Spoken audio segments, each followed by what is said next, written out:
Hello everyone and welcome to the Friday Night Pro League, live from Academy Lanes in Haverhill, Massachusetts. Shooters Pub versus Academy 1. The match has begun and its captain Justin Scali to begin for Academy 1. He begins with a half Worcester.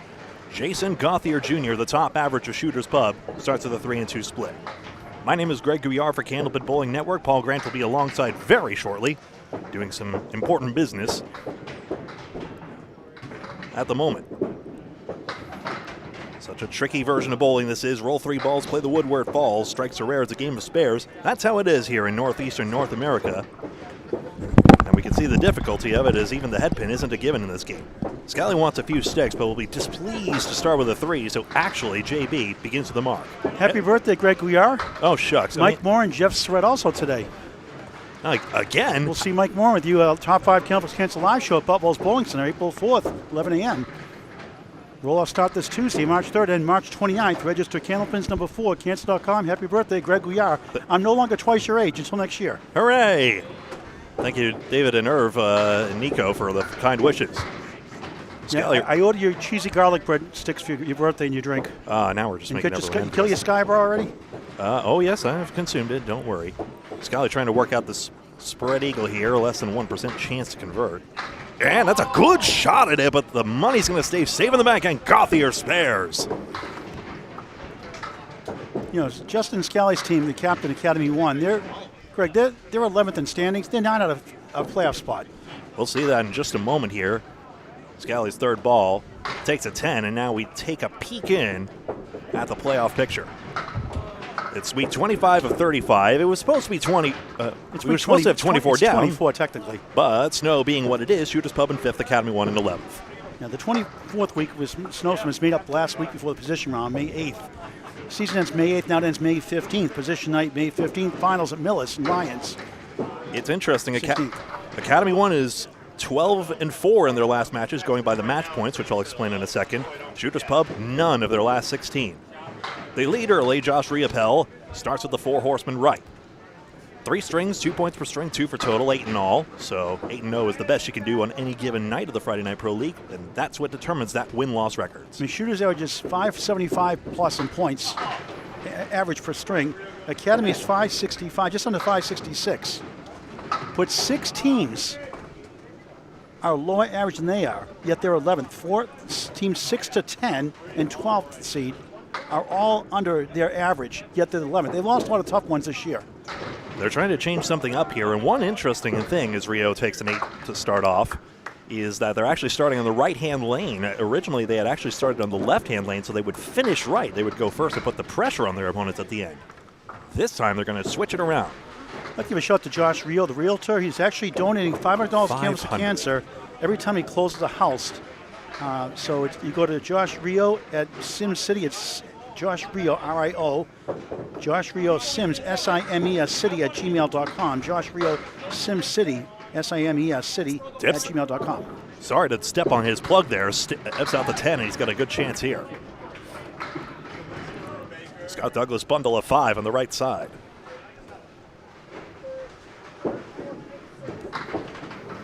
Josh just wide on the single. So once the property closes, he'll donate $500 to Candlepins for Cancer, a 501c3 charity. You can call him at 978-590-2741. That's Josh Riopelle. Call him Rio for short. 978-590-2741. Again, Josh Rio, SimCity at gmail.com. Like you see it on the back of his shirt. Rio takes 10 to begin. That's 18 for 2, rather. Not.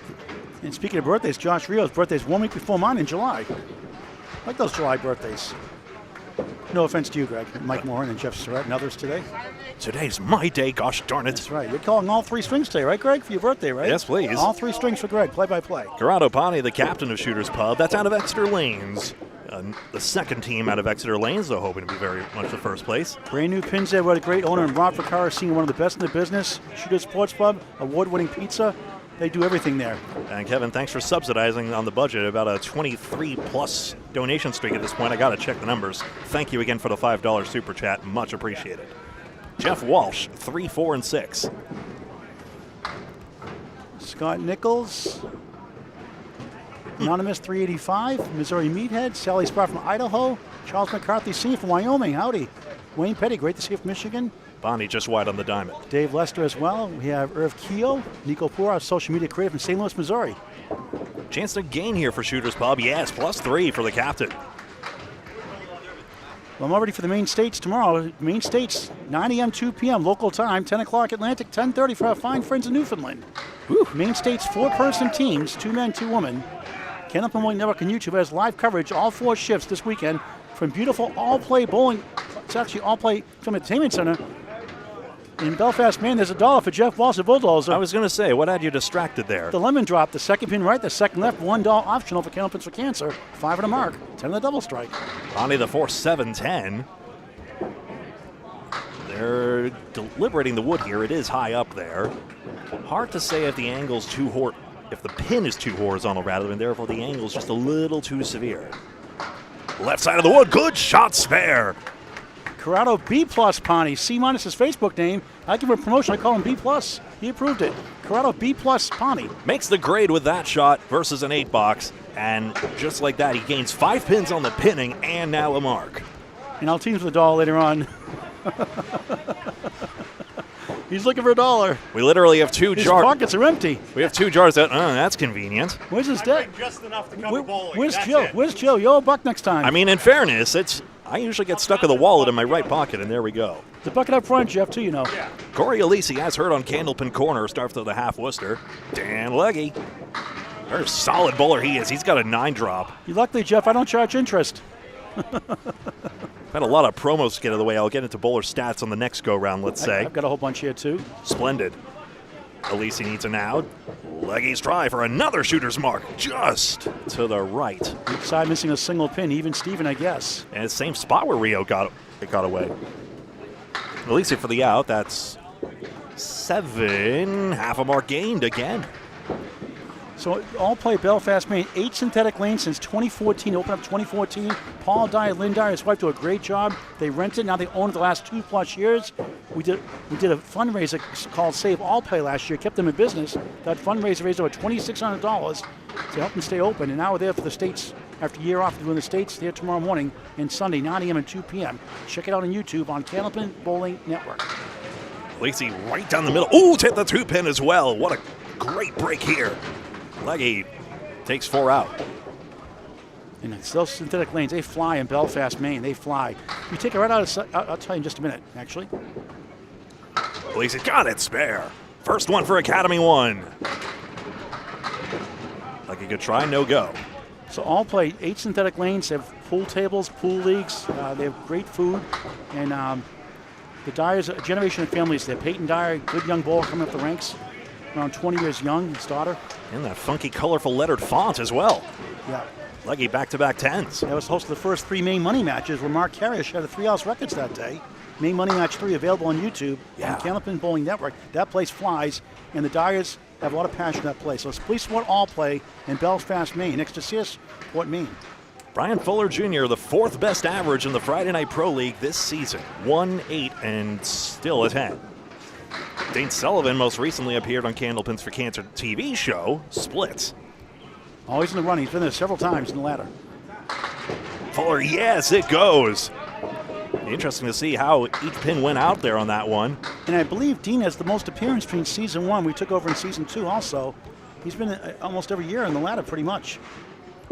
That's a knack for it. Let's see. Boutwell's he made the ladder. I mean, Mr. Dean of the Palace, should we really be surprised? Gets an 8-box. Rear block lanes, a bunch. Middle lanes. Here's Fuller Jr. Oh, you know what it was? Okay, I can explain why this is so slow here. I was slowing down Joey Lister's miracle strike from previously. That's why I'm on 15% speed, because I still couldn't figure out how all the pins went down.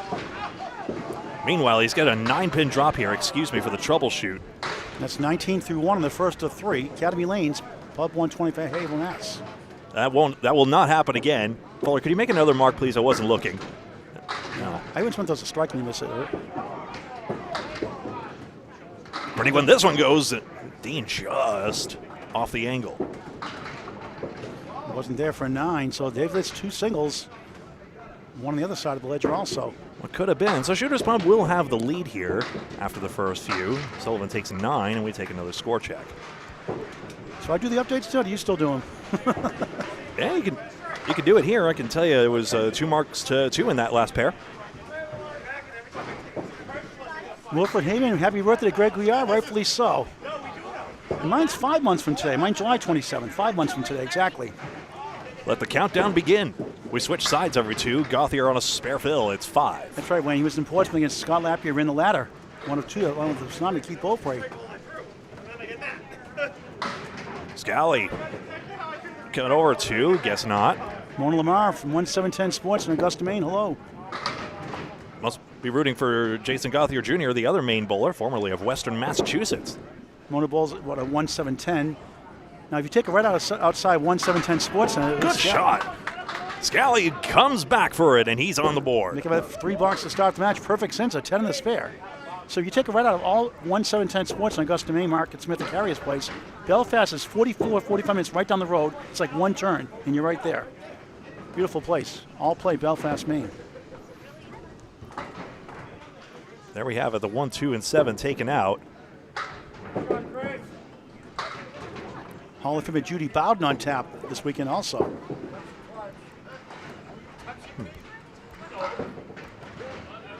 Now to Phil.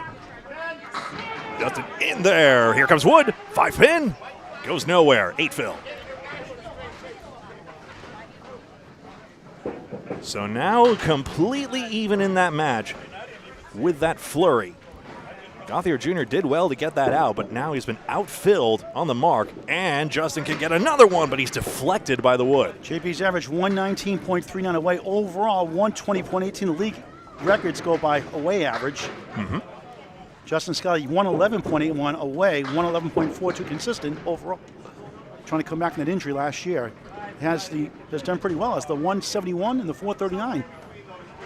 Gets an 8 box here. They both do. JB Gauthier only had a 321 last week, but he took a week off. Before then, he'd been pretty consistently over that mark.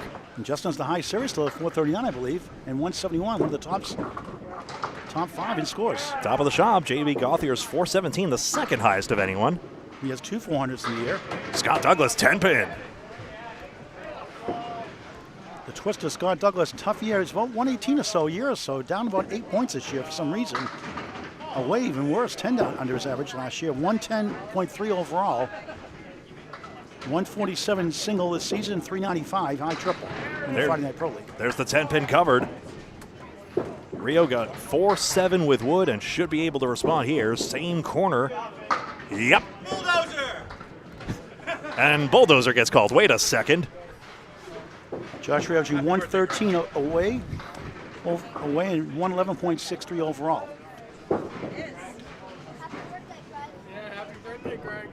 Even Stevens, thank you. Everyone knows it's my birthday. Goodness gracious. I'm not the star of the show here. Well, I made a big deal about it in Candlepin chat. I don't know if people saw it.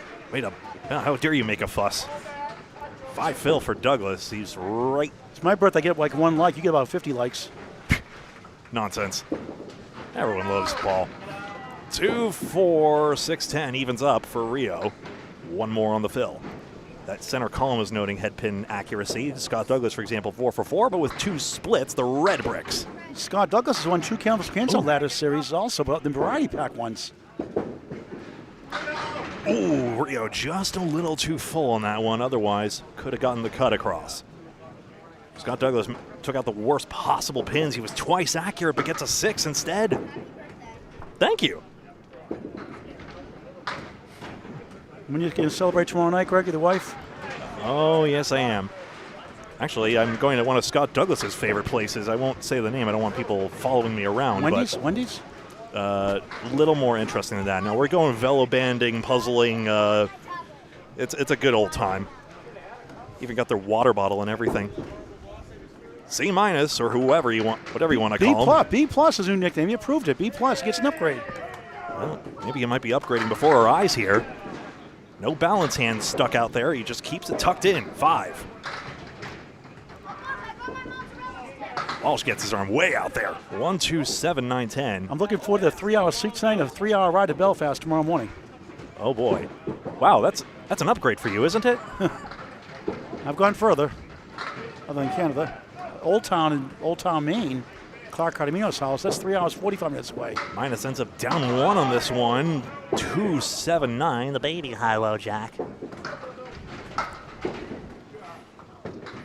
There's the 10, so again, Pani all the pins through 3. Walsh needs these pins. That is starting to create a gap here. I think that's 9. Brian, I think Wendy's has the best quality food as for fast out of the big 3, Burger King, McDonald's. I think they're the best. And the Frosties rule. The chocolate Frosties, I'm sorry, Frosties rule. They are awesome. The burgers are for squares, but that's all right. Interesting, Jeff Walsh has 4 more pins between his home and road averages. 4 more at home, interestingly, which is the biggest delta among all bowlers at this match anyway. Hey, one of the promising young bowlers on the women's side, Heather Jusick, watching. Lakeside Lanes bowler from now in New Hampshire, originally covered in Rhode Island, a duckpin bowler, now a candlepin bowler. And star of one of our most viewed reels somehow. Thank you, algorithm. Pani spares. In the last ACST match with Megan Harlow, got over 1,100 views. Good for them. Walsh, good second ball here. Kingpin available for a 10. Watch out for Heather Jusick. Nice lady, too. Including on the Atlantic Candlepin Singles Tour. Class C Northern Conference of fill-in. So, Jim Lazinski, good evening. Hello, mates in shade from Ohio. All right, 4 perfect boxes versus none. Interesting gap opening up here in just this first string. Michael Steves from Calgary, Alberta, Canada watching. And hello, Eric Thorstensen here in attendance also. And Legge, an interesting beacon of consistency. Ever since his appearance in New England Candlepins sort of seems off my radar at the very least, but what I noticed about him is that he's only had 3 weeks where he hasn't had a 330 or better. Only 3 weeks where he's been below that because of his solid bowling, even though he's probably the least explosive one in terms of high single and triple. So, only Brian Fuller Jr. can lay claim to as few weeks below that mark. So, nice sign of consistency. And you notice Cory's now in the 4th spot. He was in the 3rd spot early this season, last year. Now he's in the 4th spot. He's really improved greatly the last couple of years, hasn't he? Will sometimes anchor if Brian's not in the lineup. Former Atlantic Candlepin Singles Tour bowler also. 6-man rotation spare! What'd they say? He goes back-to-back, 34 in a ball through 3 here at Academy Lanes, Club 125, Haverhill, Mass. This is technically week 24 of 35. Week 24 got pushed to week regular week. Week 24 is cryogenically frozen. Week 25 is technically the one we're on if you're following along in your programs, which you can do by pulling down the link. Evens up again, 2-4-6-10 for Legge.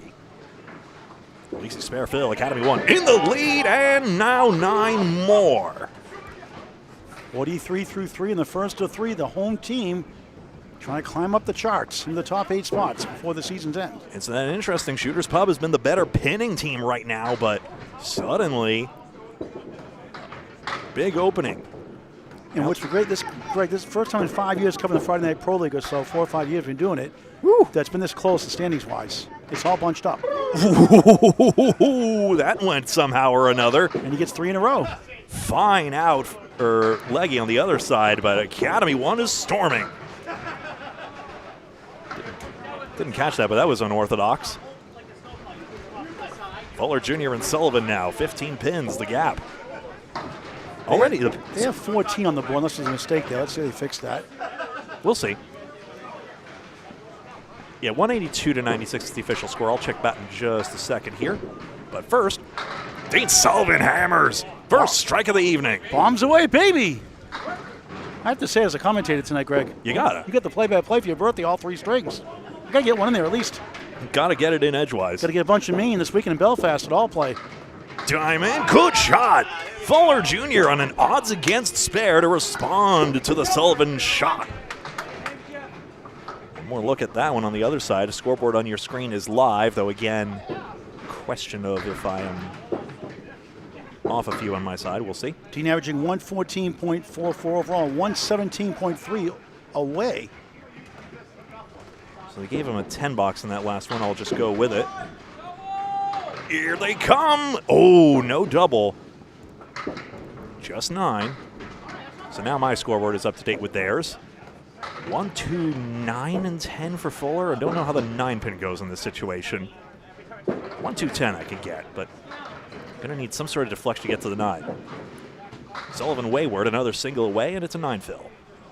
Each team missed a couple of singles. Brian's try, nope. 110. And people say single pin's the hardest pin to make up. Wrong. Statistically, 72 up to 72%, 68 to 72% based on your average for Class A, versus 51% with 2 and 3 pin. His stats by Candlepin Bowling Network. That's without wood. But it sure makes it psychologically harder, doesn't it? Sure does. Time for an update from the soothing sounds from the birthday boy, Greg Gouillart. 221 to 211, 3 marks for Shooters Pub to 5 for Academy 1 right now. That's how Academy 1 is now pulling into the lead. Interesting pinning gap, though. Shooters Pub has left 13 pins standing. Academy 1 has left 24 standing. It's just that the marks are carrying them at the moment. Sylvia from North Fort Myers, Florida, hello. Stephen Venzia, hello. All right, Scali back to the right lane. That's where they'll end this first string. They tried it a few weeks ago when they were the home team against Academy 3, went 4-4. And then they moved to lanes 1 and 2, and Academy 3 could flip it round, and then Academy 1 took 8-0 anyway. Good to see Ali Atwell from Western Mass. Always a cheerful bowler. Very good bowler, great lady on and off the lanes. Rolling wood, that stopped up Scali's tempo in addition to the league bowling on the other side. All's fair. 7, 8, 10. Got to get it to one side or the other, and he missed the front wood. Less than a more, Gauthier no-go. Jason Gauthier Jr. with that 119 away average, 9th best in the league. Tops on the Shooters Pub squad. For the out, that's a 9 versus an 8. Wayne Petty, you're right. Peyton Dyer, one of the promising young bowlers from Maine on the way up. But Stephen Ashe, he's around 19 or 20 now. When I met him, he was 16. He broke Paul Dyer, the owner's house record of 187 with a 188 at the age of 16. And all playing Belfast, Maine. That place does fly. It's probably the second or third fastest house in Maine, I would say, behind Newport Entertainment Center, Newport, Maine, or Augusta, Maine, 1710. Right, it's right up there. Top 2, 3, or 4 fastest houses. By fast house, we mean faster pin action that can be created by either the pin composition themselves or sidewall or pin deck treatments. And it's all synthetic lanes, too. Scali back in there, 4-8.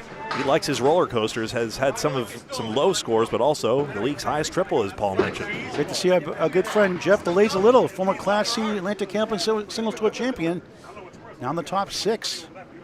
Thanks again. Class B. Thanks again, Jeff, I should say, for the birthday wishes, and thank you all again. Really appreciate seeing the wishes come true. 4-8. Scali left it short. And Greg has already inhaled the sky bar. It's like, just imagine Kirby, and you're all set. 180. Wow, Don the barber from Scarborough, Maine, the barber shop owner. Great owner. We get to meet him at the 75th anniversary of the Big 20, November 30th, 2025. Great guy. Now Academy 1 gaining some pins, back 9-7. Hope the business is good for you up there. Mark Weber watching. Great bowler, one of the best bowlers in Maine for sure. Always fun to see Mark Weber. He always picks the money matches for me to announce, but I'm already busy. Like I'm in all play tomorrow. Next week we're at the Rollaway Lanes 10 stringer next Saturday. Live coverage on YouTube, 10 a.m. and 4 p.m. on Candlepin Bowling Network. And of course, the main money match the same day. Thanks, Mark. Gotta have her. Please consult her electronic calendar. Schedule a time to meet. Spread Eagle Riopelle. We alluded to it earlier with $25 from our channel, the former Spread Eagle Productions. That's Candlepin Bowling Network. A little bonus money, a little token of appreciation for bowlers getting us to that point. He's got 8 behind the 2, though. Sorry. But also, what's easier standing up, seeing it. Odds your pins won't carry. Thought I had my pin cam on a good angle, but that was well camouflaged. Douglas will try the 3-pinner. Whoa, sent it between the 3 and the 6. And Mark Weber's going to win a lot of stuff, Mark Weber. See his parents, Mark, David, and Laura Weber, I believe, on Sunday. I'll tell you what, that's a nice 10 by Riopelle. It's going to gain a pin here, and we're going to take another look at that one. 4-1 split. And utilizing it, you see the speed of the house as well, but you got to be good to send the pin like that, and he was. 249 to 235. All scores unofficial, although I just peeked up, and it is confirmed. Rio, 2-2 split. Greg, don't answer the question, but I'll give you a trivia question for our viewers out there. There was one season of the main Atlantic Candlepin Singles Tour season. In Class A, only 16 teams. Who won the ACST championship? Quiet, Greg. It was a really good match. And what was the person's seeding as well? Also, we need... Who won it and the seed they were going to the playoffs? You need to say first and last name. Yep. There we go. That's the only obnoxious hint I'll give. And 2 different letters at the end of the name. I'll give you a hint also. Who could it be now? That's Men at Work. I'm Casey Case in this American Top 40. I have the 45 record. These two gents hard at work. 9 versus 8. 15 pins for Academy 1. Pretty stagnant at the moment right here. We've gone the past 5 boxes without either market. I like Down Under better by Men at Work and Be Good, Johnny. Be good, Johnny. Remember that one video? Well, when you say Johnny Be Good, I got the wrong idea. No, Be good, Johnny. Oh. I don't mind. I like their burgers. Jeff Walsh. And that seems bulldozer worthy. Gets the 8 pin. He also hit called It's a Mistake. I like that one too. Pani makes no mistake on the 7 fill. Still all the pins. I made a parody song called You're a Disgrace in that same song, actually. True story. Good. Bulldozer time. Jeff Walsh drives on through. I wonder where we got the nickname from. C doesn't quite make it to the 2. He actually wanted the nickname at Riverwalk. Mark Ritchie's Riverwalk Lanes for a few years. He wanted a nickname. I said, it doesn't work that way, Jeff. He comes on the, he had a bundle of wood on the deck. The Riverwalk, he plowed through for his face. Hey, he bulldozes through it. The bulldozer. Because I like that. There we go. That's how it came. Live in the spot. Certainly showing that power off right there. Jeff Walsh likes the home cooking here at Academy. I mean, Pub 125, who doesn't? He's got the 710. So the Terminator Charles Collins asked me, how many nicknames do you have the ball? I said, well, I don't keep track of them. So I actually got bored during the summer. Actually wrote them all down. I think over 5 dozen nicknames. Maybe 6 now. Should make a Sporkle quiz out of that. Cutting across the 10 pin. Dove over the 8 spot and then fell off. This is always tough. The Horseman. And Pani makes it. That 9 pin complicated it, but he's got it. And he sits on a 3rd mark. Jeff's away average is 4 pins less pretty much than his overall average. Corrado Pani pretty consistent within 1 pin or so, 1.5 pins. Corrado very steady bowler over the years, between 114, 117 typically. 286, 270, 16 pins. Still there is that pinning gap, although even that's closing up as well. David Gowan's a friend from Oshawa, Ontario, Canada watching. Mr. 5 pin. Hello, David. If anyone else has any issues, let me know. Legge breaking it up, 2 and 4. Wayne Petty, you go to the head of the class. Mark and Mark. Mark Weber won over Mark Carrier in probably the best match you'll ever see. You win yet another trip to New England. August 1st, 2023. Check it out on YouTube on Candlepin Bowling Network. Atlantic Candlepin Singles Tour Championship match from the 1-7. Actually, for Newport Entertainment, it's a Newport Maine. First time I went there. Aleci loses the mark train and Legge off target on the 2-pinner. 50-50 on those. It's a very quiet crowd that night. A split house there. That was a masterpiece, start to finish, and what a stunning finish it was. When you're down 40 after 4 strings and you win the championship, that's saying something about you. I mean, that's the beauty of bowling. You can enjoy in basically any atmosphere. I love the matches like here where it's everyone shouting at you during the team's competition, especially the Worlds. But I also like the ones where, say, we do an ACST match before the place opens. And it becomes sort of like a library. But and just a tidbit, 19 strikes come on in that match. Absolutely insane. In a 5-string match, you would expect maybe 5 at most. Or, no, you would expect, say, 10 or so, but double that count? Well, 0.9, the average strike fill for a 120 bowler, stats by Candlepin Bowling Network, 3-4-line spares. We got spoiled. Legge spares. Turn the wood to perfection. And at solid pinning foundation, and just the solidity of Legge in general on display. Scott says the video is good here on his end. Good. 7-10-8 to excuse me, I ride in lane 7. Excuse me. Just a slight turn on that wood. The same guy got a lemon drop earlier. Well, it's got the Nebraska shirt on. That's why he's doing good. My football team. Yeah, not so good anymore. Go after a stranger and say, hey, have you heard of this charity? He would, folks. I haven't. I've done it before. 6 pins. Still they crumble. Now Sullivan's got the 7-10. Split city for him. That was what ultimately doomed him against Cory Emerson. Brian Fuller Jr. gets a 3rd mark now. He's got odds and Pani's got evens. Sullivan ball didn't take out anything. maybe was too high on the wood is the nitpick. That's why it spun back instead of across. That's 9. Ooh. Wow, would have made the 7-9 with that shot. Missouri, how much does Amazon sell the Sky Bars for? Market basket, the cocoa price has gone way up because of shortage, so they're 2 for $4. They were 2 for $1 back in 2019. Kevin. They were 2 for $3 the last 4 years. Another 2 for $3, another 2 for $4. Fuller Jr. 63.5. Giving way. And right down the middle. Thank you, Eric. Eric, put $10 for Candlepins for Cancer. Always donates most of the time. Appreciate it. So no 10-pin opposite. I'll tell you what, that's 6, 7, 10, and the 8-pin was there, by the way. So Fuller Jr. only gets a 3 fill out of this.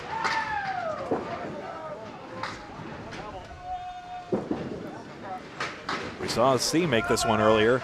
Dean carves through the 3-pin, and that's going to complicate it. So now a pinning duel. There's an 8-pin back there. Fuller gets it. Escaping with 9. And again, Academy 1 picking up a pin. So that's now a 6-pin pinning advantage for Shooter's Pub, but Academy 1 with the lead. Scott, add 12 years to Greg's 21st birthday. 13. Oh, 34 now? 34. Oh, okay. I'm not going to catch you next year then. Good. Almost a leap year, baby. You can't double catch me now anymore now. Just like Shooter's Pub almost was going to take this lead to the end here, but now 25 pins for Academy 1. JB, that's Jason Gauthier Jr. Recent father and the mother, Jenna Ward, on hand today. Down goes a lot of pins here, and look at that wood settle for Scali. Missouri, you could send the Sky Bars to me, to here if you want Academy Lands. Let them know. Gauthier wanted a ball deflection on this one. So, Justin, yes, just got a piece of that right-hand wood. Down goes that 4-pin, and JB is out for 9. They were pesking the playoffs last year. I believe it was against Hingham. They only lost by 23 pins or 25 pins. It was close towards the end, but they fought them tooth and nail. Gregory's backwards. That's now correct. 342, 316. 1 extra mark for Shooter's Pub. The yellow numbers to the right of the scoreboard indicate the open marks. You can follow along that way. Down goes the 7. Gauthier, one of his best looks of the whole string. Uncharacteristic. He's used to having the breaks here. Scali gets 6, I believe, on this fill. Now that I know I have a blind spot, I'm a little off kilter. Gauthier spares, and now maybe some momentum here. Starts chaining some marks together. He can still make it to 110, let's say. Horseman, whoa. Surprised that didn't go. I'm trying to figure out where the ball went on that. I'll have to investigate that, honestly.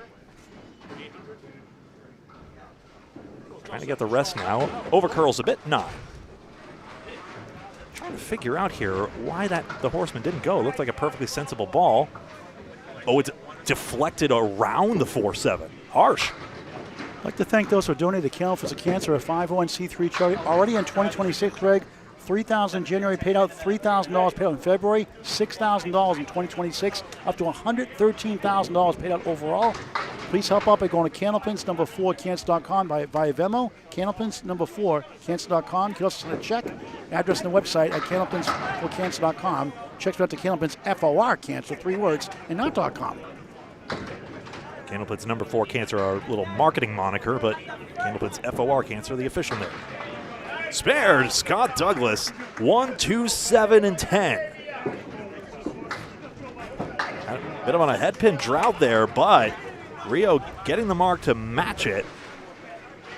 So Academy 1 holding on, but Shooter's Pub is now stacking up marks here. You see 4 open marks for all of Gauthier, Douglas, Pani, and Legge at this point. Just 1 for Academy 1. The one we're about to see filled for Scotty, brother of Tim Douglas, 4 horsemen right. Tim Douglas is Central 1 in the Friday Night Pro League. 4 horsemen and 9. We're seeing this leave a lot. Some call it Bob Caleri. Some call it after... The main is the Christy Hepworth special. Yeah, her. She won the main. Oh, 10-10, the 6 tip, and Scott Douglas is again knocking down pins in the wrong order. And Christy Hapworth won the main Open Eliminations Championship last year over her sister-in-law, Vanessa Huff. And the two of them teamed up for Team Huff Power Sports and Mixed Internationals. Finalists there. 9 box for Rio. They've been double partners for a long, long time, just like Amanda Carroll and Brooke Betteridge. Not nearly as zany as Sparrows when Scott Douglas struck on the 4-pin. That happened at Metro. But there we go. 381 to 352. But again, with 4 marks on Shooter's Pub side, this is a much closer match now.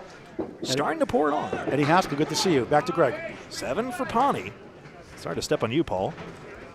Just don't stub my right toe. I stubbed my toe last week on the propane stove bricks. And over 4. Goodness. Walsh can't get a break. His 4th split. Z-Strike using the wood. Good shot. Gets a 4th mark. This time he'll have to fill it immediately. And wow, Walsh, what a bid on that one. Going to show you just how close this came on the 4-6. Instead, it's a 9 box.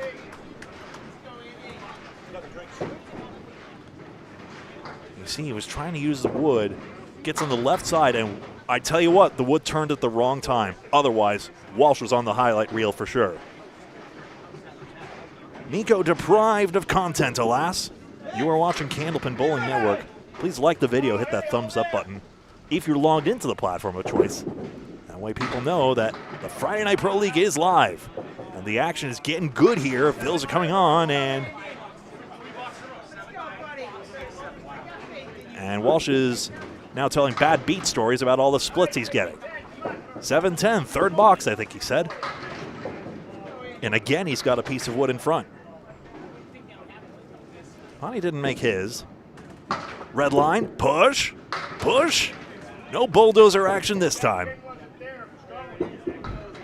Dean Sullivan talking about him with the shot. About the shot with him, rather. Bonnie's still on a perfect string, by the way.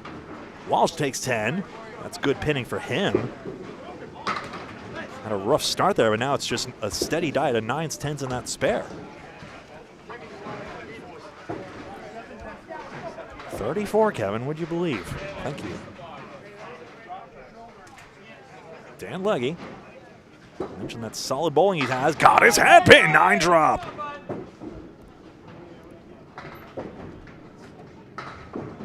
Aleci, head pin, 6. That's about where Lister got it, and the miracle at Wakefield Bowladrome.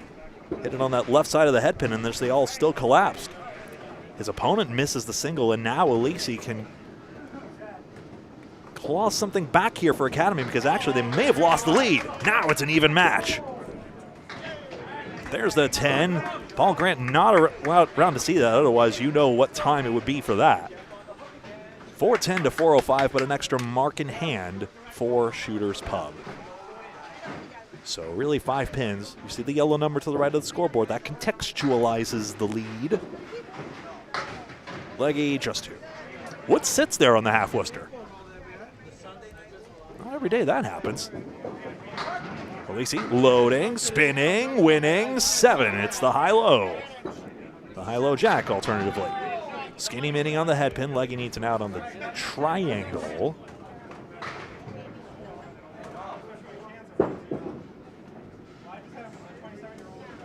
Piece of wood helps Aleci if he can get both that and the head pin. He did not get enough of the head pin. And you see his teammates' reaction. Either now or on replay. Legge awaiting the action on his right.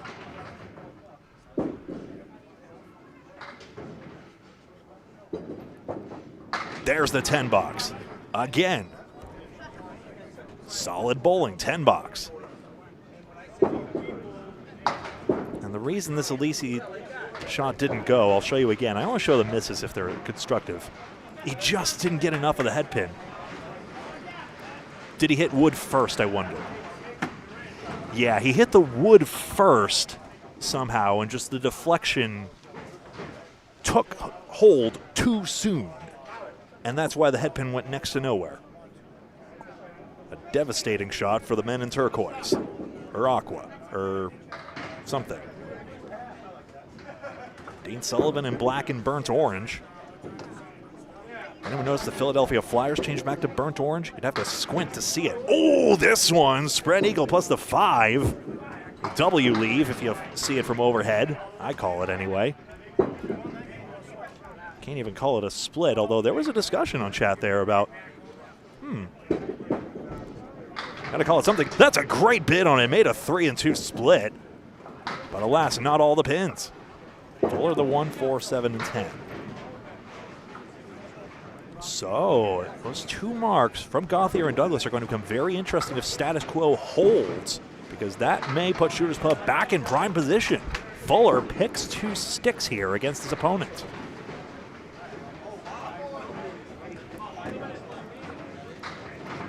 Brian Fuller Jr. as his father, Brian Sr., a Channel 5 alumnus. Brian Fuller Jr. has been on a few shows in his own right. 2 and 2 split. The Shooters Pub bowler.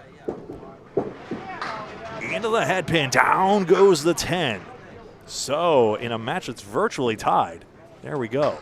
Eddie, thank you very much for the $4.99 super chat. Thank you for your support of our dedication, I suppose.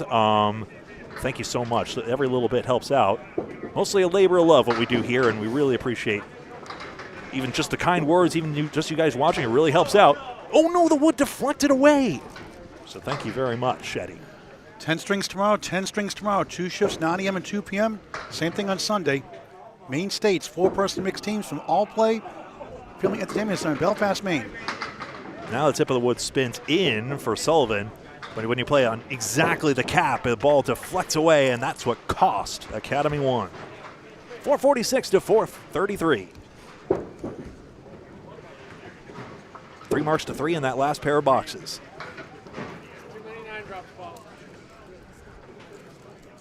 Too many 9 drops, Paul, says one Academy 1 bowler. Justin Scali on the right, on the left. Last 2 boxes. Gauthier Jr. Sorry about that. Remember, each string is worth 2 points. It all matters. Bonus save at JB, Greg. Scali tipped an 8-pin and back. 4, 5, 7 and a setback. I missed that PGS shot, by the way. It definitely happened. We've had a few of those. Coming down to the wire on this one. It's all there. I take it, Greg, you're not going to be here next Friday night with the rollaway 10 string in the next 2 days. 20 strings, 2 10-string matches, 10 and 4 next Saturday. Probably not, but I've been known to come back. Who knows? Is that so, Wayne? Good crowd. Thank you all. For the outs, surprising 8 on the other side there. So 8 and 7, Gauthier gains 1 pin. Could matter in a match this close. Just the first string of 3. Greg's calling all 3 strings, play-by-play, pretty much on his birthday. He'll have to muscle in the cheesy breadsticks in between. Cheesy garlic bread, right? You call it? Actually, I'm considering pawning it off on you if you don't mind. Okay. It's up to you. I want to be a man of my word.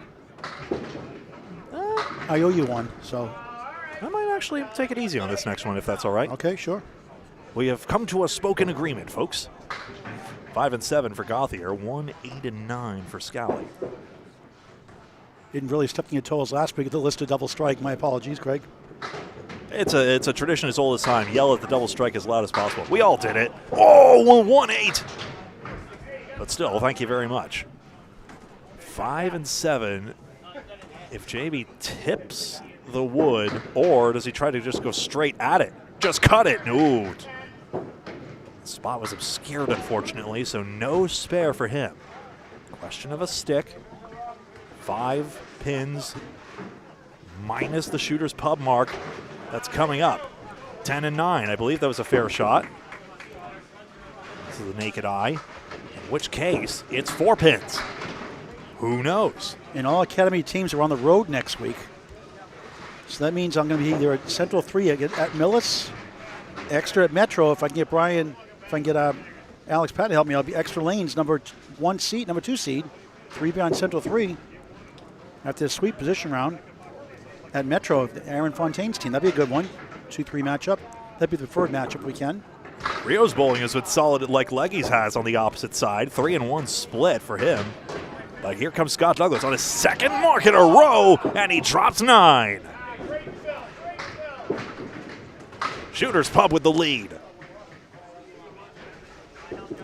Can Rio deflect in low on the wood, and it does not take the 9. Scott Douglas, open try, wood deflects in, 3 in a row.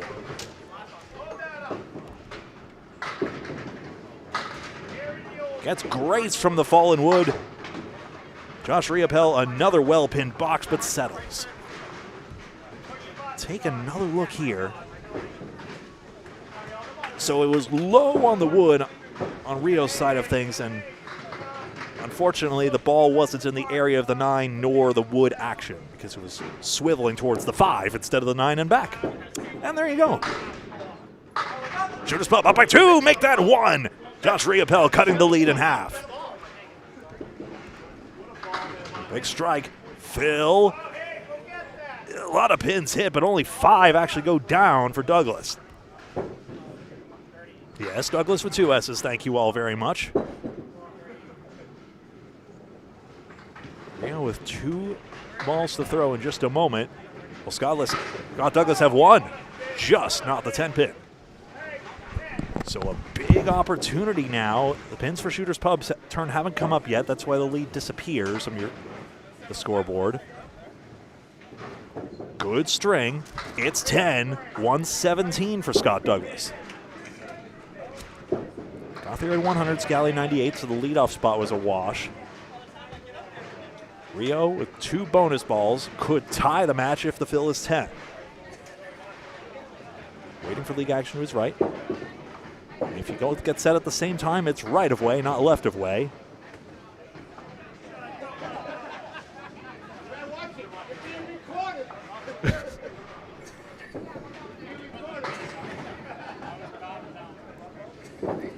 First ball. Off target, but the 4 horsemen could be a 10 fill. If so, we have a tie game. It is official with the scoreboard overhead.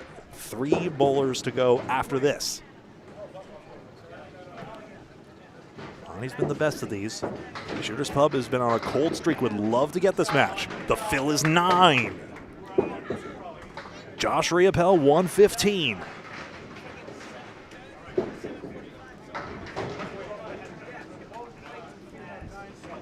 Walsh frustrated by splits all game long.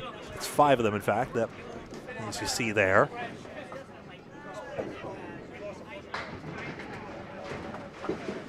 Actually, it is 4. He had that was actually the lemon drop. I don't know why I marked it as a split in that case. C-. Corrado Pani, 3-2 split. Even says minus on the back of his shirt. Walsh splits again, kills Surprise. Just off the spot. He's looking to get it on the right side of the 3. Pani's drive, 2 and 4. That's the area. Pin bounces across. That's tenable. That might matter. 1 pin match. Walsh takes the safe way out. Good tactical play. Pani gains 1. 2 pins. 502, 500. Go 11, the cry. Go to that so-called 11th frame. Get that mark in the 10th.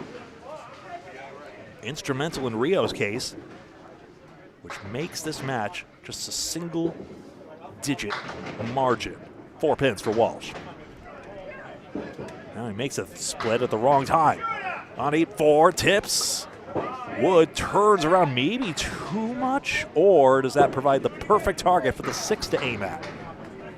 1, 2, 4, 5, 8, 9 opposite. For Walsh. In there, and the ball deflects around the 5. Having to get to his crossover side. And they may be having a discussion about sending this the opposite way. Does the wood play left to right instead? He's knocked down all his pins. His try. Got the 2. Well, chance for a perfect string now, I'll tell you what. Walsh takes 9. And no! Pani leaves his first pin standing unless it wobbles. He presses the button. By perfect game, we mean all 10 spares and strikes, and that's how close he came. So, well, actually splits on both sides as it happened. He was mostly quiet about it overall. 511, 509. So a 2-pin, not 3-pin advantage for Shooters Pub. Even though it was hit, it did not go down. Aleci wayward. Legge a chance here.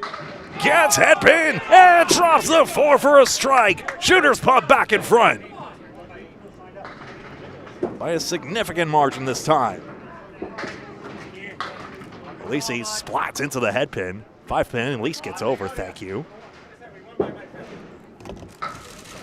Whoop. Crinkle, crinkle. Third ball coming up for Aleci. Wants to get at least 1 pin. Wants that wood to stop so he could finally aim at it by rule. Thank you very much. And he hits fair wood. That all counts. It's 10. Who knows? What if that's the pin that matters? Legge's strike seems much more significant at this stage. But you know, who knows?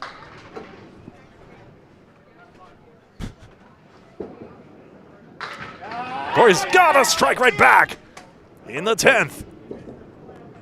Legge, head pin thin. 9-pin wiggling, doesn't go anywhere. He's still filling. He can make this for a spare and match the mark and keep onto the advantage he's built for the visitors out of Exeter. Shooters Pub has been starved for points the past 2 weeks. This is their golden opportunity. No, the 9-pin foils him. The wood was a roadblock back there. Would you believe? Flip it around the right way. There you see it. 9 box. 9 fill, 9 box. And Cory Aleci down 10, strike in hand. Same situation Riopelle was in. Exact same situation, except there's 1 bowler after him. It is Brian Fuller Jr. It's their best bowler. Head pin, 5-pin, wood rolling back for the 7, and it's just in front of it. No double strike. This single pin to tie the string and possibly decide a question of a point here.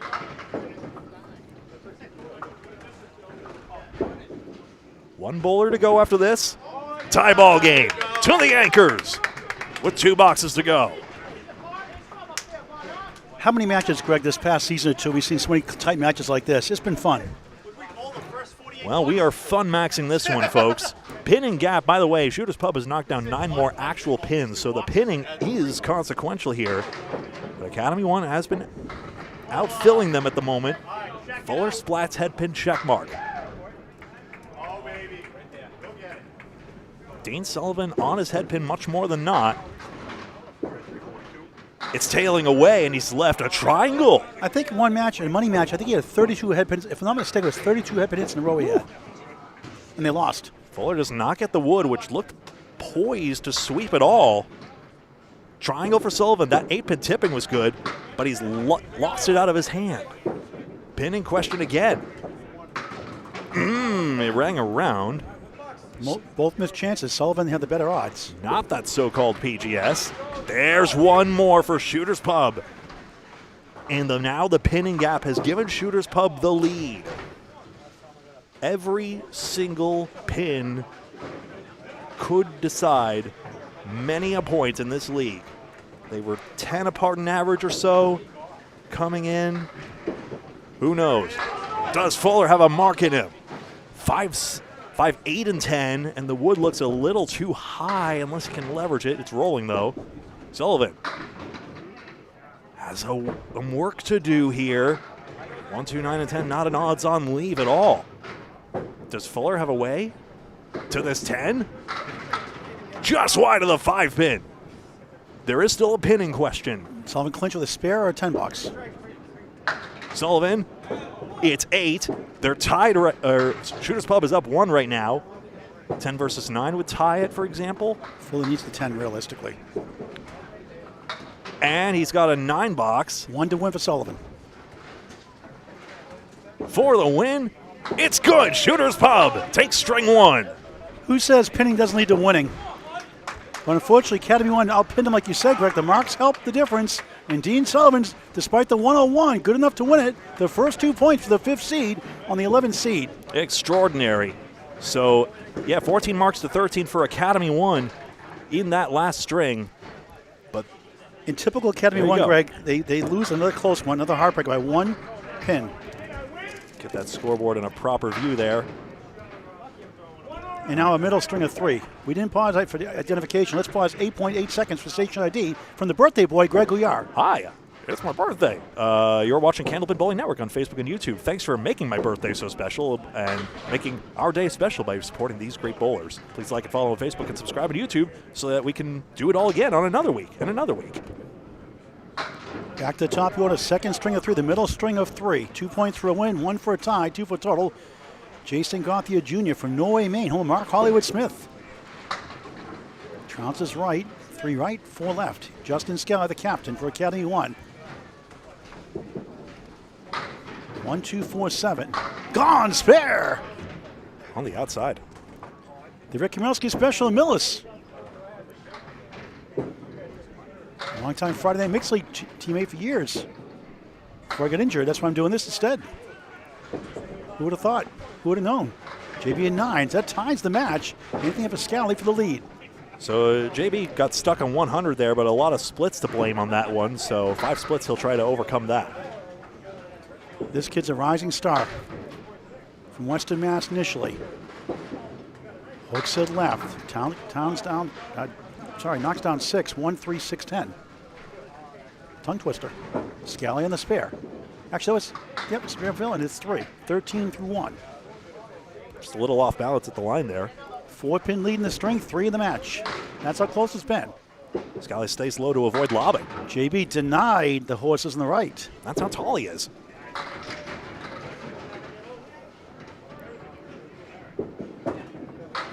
Just for trying to get 2 in a row, just missed left, 1 on the 3. We're at Academy Lanes, Pub 125, Haverhill, Mass, the biggest Candlepin house in the world, and a great, great pub, beautiful looking, full bar, and great food, great prices, outstanding people, top to bottom, and great owners from the beginning. Since 1963, Academy Lanes, the DeBurrow family, Ernie, Ted, and Josh in the wings waiting. JB and 9, 2 9s. Justin and 9 to match the box, but 22, 18, up 4 in the string, 3 in the match.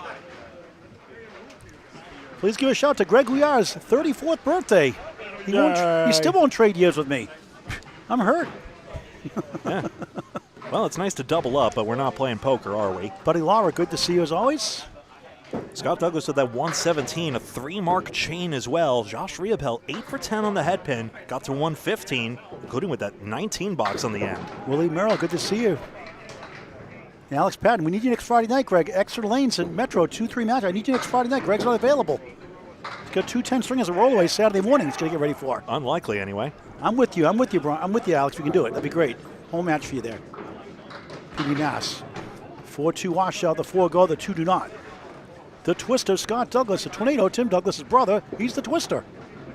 Josh Riopelle, the realtor, bounces around the 5. Second string of 3. Scott nudges it and shaves the 10, but it holds up for a 9.5 to start a second. Rio gains 1 with a 10. So already they have the early lead in the string and a slight lead in the match. I'm trying to figure out, it looks like Rio overspun the wood basically and didn't take out both pins. Josh's high single this season, 154, high series 384. Scott 147 and 395 respectively. You're not bowling up to his potential this year, but it happens in bowling. 1-3 wood angle right, 7 left. On the right side is the 6, left side the 9 for Rio. He's also a poet, and you know it. Douglas, good bid. It goes! Wood slides down the 7 for a spare. 19 the ball through 2 in the second. Get him how you can. Rio's chance with wood to help, and it won't go, will it? Oh, the ball rolls away, and not in Ware, Mass. Where? W-A-R-E. Kitchen sink. Josh and 9. 19 through 2 on Candlepin Bowling Network. The ESPN of Candlepin Bowling is Candlepin Bowling Network. Now over 5,700 subscribers, over 2,600 almost 2,650 videos, semi-pro to pro. Actually, we cover all the class of bowls all the time, everywhere. And believe me, we know everywhere, including 3-hour drive to Belfast, Maine tomorrow for 4 matches, 2 tomorrow, 2 on Sunday, both 9 a.m. and 2 p.m. Maine State 4-person team, 90% handicap. Right here on Candlepin Bowling Network on YouTube. Please subscribe free. Both these bowlers got 5 spares in the last string. Pani overcame it, sat on a mark just about every box or so, 4 in all. Like the video, share with your friends as well. Here's B+, Corrado Pani, powering 9.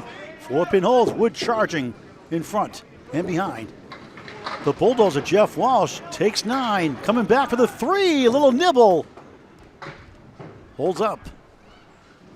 Pani first, high piece of wood, spare to start a second. Walsh to answer on lane 5 of 44. He makes it. Cory averaging 116.3 coming in. He's getting better and better every year. When I first met him in an Extra Lane Shooter Sports Club on a road match at Logan's run, Logan Gingras, Atlantic Candlepin Singles Tour Class B, was the 3 seed and lost to Logan here by 10 pins in the quarterfinals. He's been lights out for his team the last couple of years. Corrado Pani, beautiful ball, 9 again. This time it's the king, the 5. 19 through 1 on the second of 3. The bulldozer, Jeff Walsh, bombs away, baby! Strike on spare! 20 through 1, 30 plus 2 through 2. Isn't that interesting? Now the number 3 bowl is really coming through on the pins. Corrado knocks it down for back-to-back spares. No split city for them. 29 of the ball through 2. The pins are caffeinated here in the second. Finally for them. Caddy went up 5 in the string, 4 in the match. And how can you bulldoze a strike? There's no wood in front to plow through. I bulldozed all 10 over. He bulldozed all 10, he said. Have you ever seen a 10 back strike where all 10 pins literally disappear? Seldom happens here. Dan Legge, Legge. Just 2 marks for that 115 last string. Solid pinning. Cory Aleci led the charge of the 133 Whopper. Lead all ball. Oh, what a shot that was for a spare. Dan Legge, very underrated bowler. 10 in the ball. Aleci, 1-3-6-7, missed in between. 3 different rooms here at Academy Lanes. 12 here in the left room, 24 in the middle room for the Mixed Worlds and Worlds this late June and early November. Live coverage on YouTube on Candlepin Bowling Network as Cory gets an 8. And 8 synthetic lanes, used to be 12 before they put in Pub 125 during the Mixed Worlds in 2022. Gotta have the full service bar. 8-lane synthetic at Belfast, all play in Belfast, Maine tomorrow and Sunday. 17810, what a beautiful place that is. Check it out if you're in the Augusta, Belfast area in Maine. Aleci powers them all, bombs away, baby, strike. 18 plus 2 through 2, Legge, what a try. 78 still there, gave it a ride. 16 through 1, that's spare 6. Back and forth we go once again. Academy 1 led in the 20s or 30s early in that first, right, Greg? Minus the marks. And they came right back. Shooters Pub to take it by 1. Definitely. Academy 1 was gaining. I mean, they had that 5 marks for 3 after 3 and 4. Then it was stagnant, but then Shooters Pub just found their way back into the match, gaining those little advantages. It ended up being even on the marks in the end. And though Shooters Pub was outfilled and outmarked. Jim Walsh, room for Jeff. And he owes a $1 for a lemon drop. Don't forget, Jim. Okay, make sure you remind him, all right? Diane Hoffman, good to see you. Butwell's Bowling Center in Concord, New Hampshire, with the Candlepins Cancer Roll-Offs starting this Tuesday, 3 and 6 p.m. If people show up. Also, Pani missed a perfect string by 1 pin. That was another headline of that last string on the last box. 10 for Legge, 26 through 2, Greg. And it was hit as well. Here come the Anchor Bulls. Dean Sullivan hung on to win it by 1 down the stretch. At that strike 9, hung on to the profit to stay in triple digits. Brian Fuller Jr., a 3-mark first half and a solidly pinned second half. Sullivan nails the pocket. Perfection, spread eagle. Fuller Jr., sent back leave. Hello, Corey Smith from Canada. Give you the credit.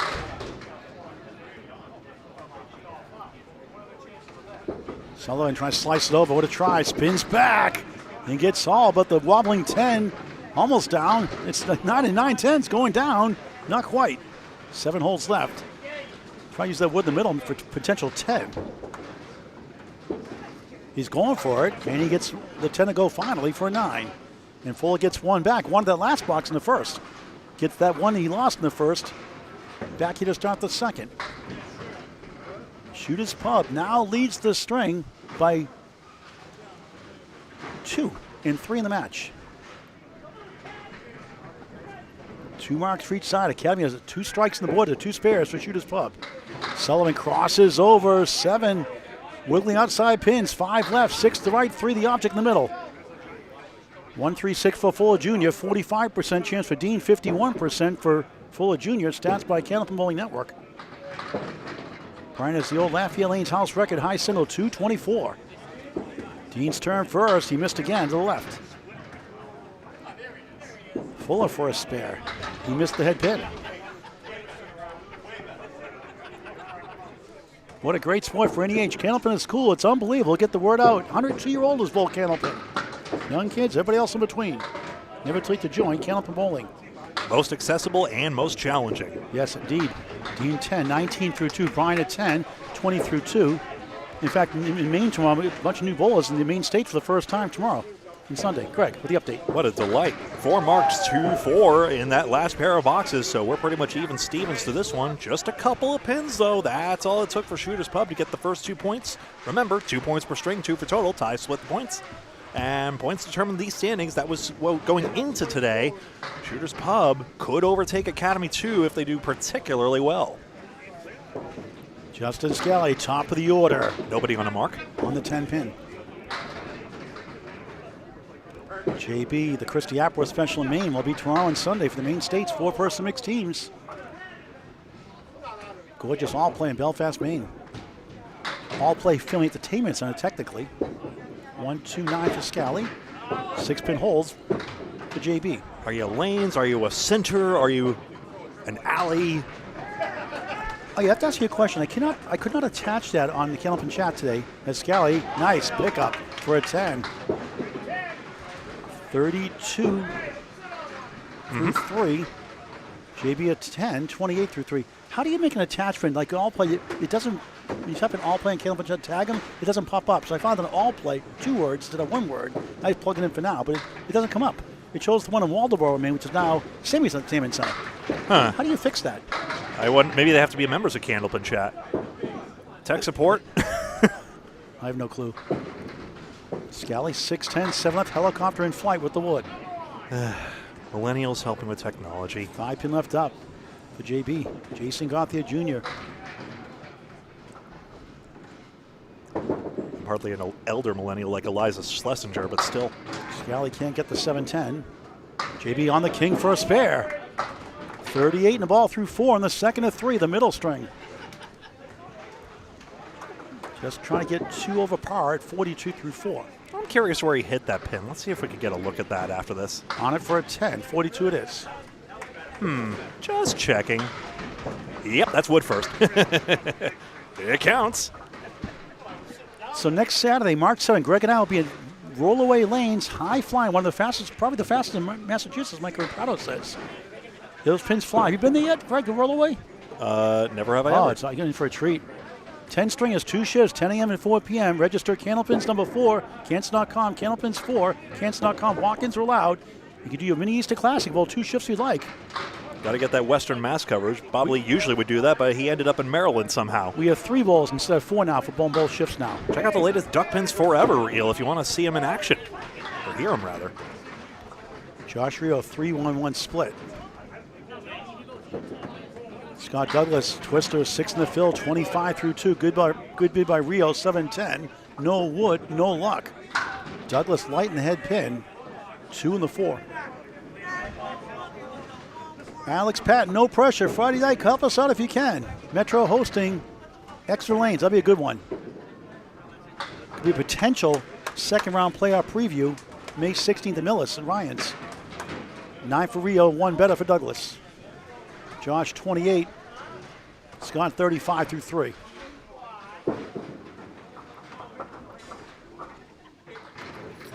It was weird having 4 days off this week. A couple of cancellations due to schedule because of school vacation week, and one was because of a death in the family. Bruno DeFeo, his aunt died, passed away. So sorry, Bruno. And they were scheduled. I'm in Maine, so I can't do that coverage. Sorry, Bruno. He knows that. 7-10 post again for Rio. This time he's got a sea of wood. In a sense, 3 pieces. Meanwhile, side saddle triangle plus the 10 for the twister. Lanes 5 and 6, Greg. Walsh whispering advice. Rio, nothing doing.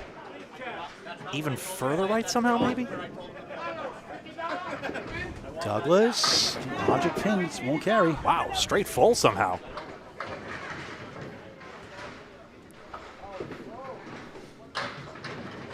Josh will try to nail it this time again. It won't go for an 8.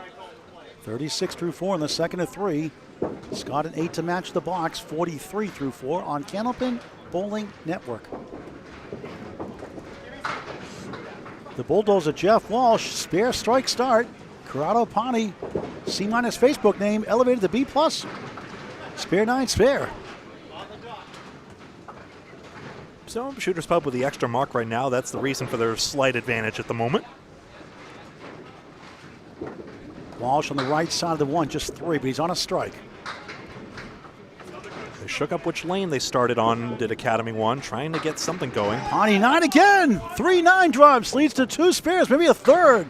Instant replay, spare 9, spare 9. 38 through 2. Walsh, second ball on the strike, a good one. 5 in the 10. Big 8, Phil, 38 through 2. Solid start. Pani for 3 in a row. Got it! 48 the ball through 3. He's no longer C-, he's B+. With the wood, Walsh sliced it, hits the 10, won't fall for a 9. 47 through 3, great start for him also. But Pani, P-A-N-I, on a roll, literally. The pins weigh more than the ball, cruel fact of this game. This is a 9-pin Friday Night Pro League. It'd be all biggest scores. Tyler East in the house. Good to see you, Tyler. Thank you, Tyler. Rise. Class A North. 181 coming out party. Class A.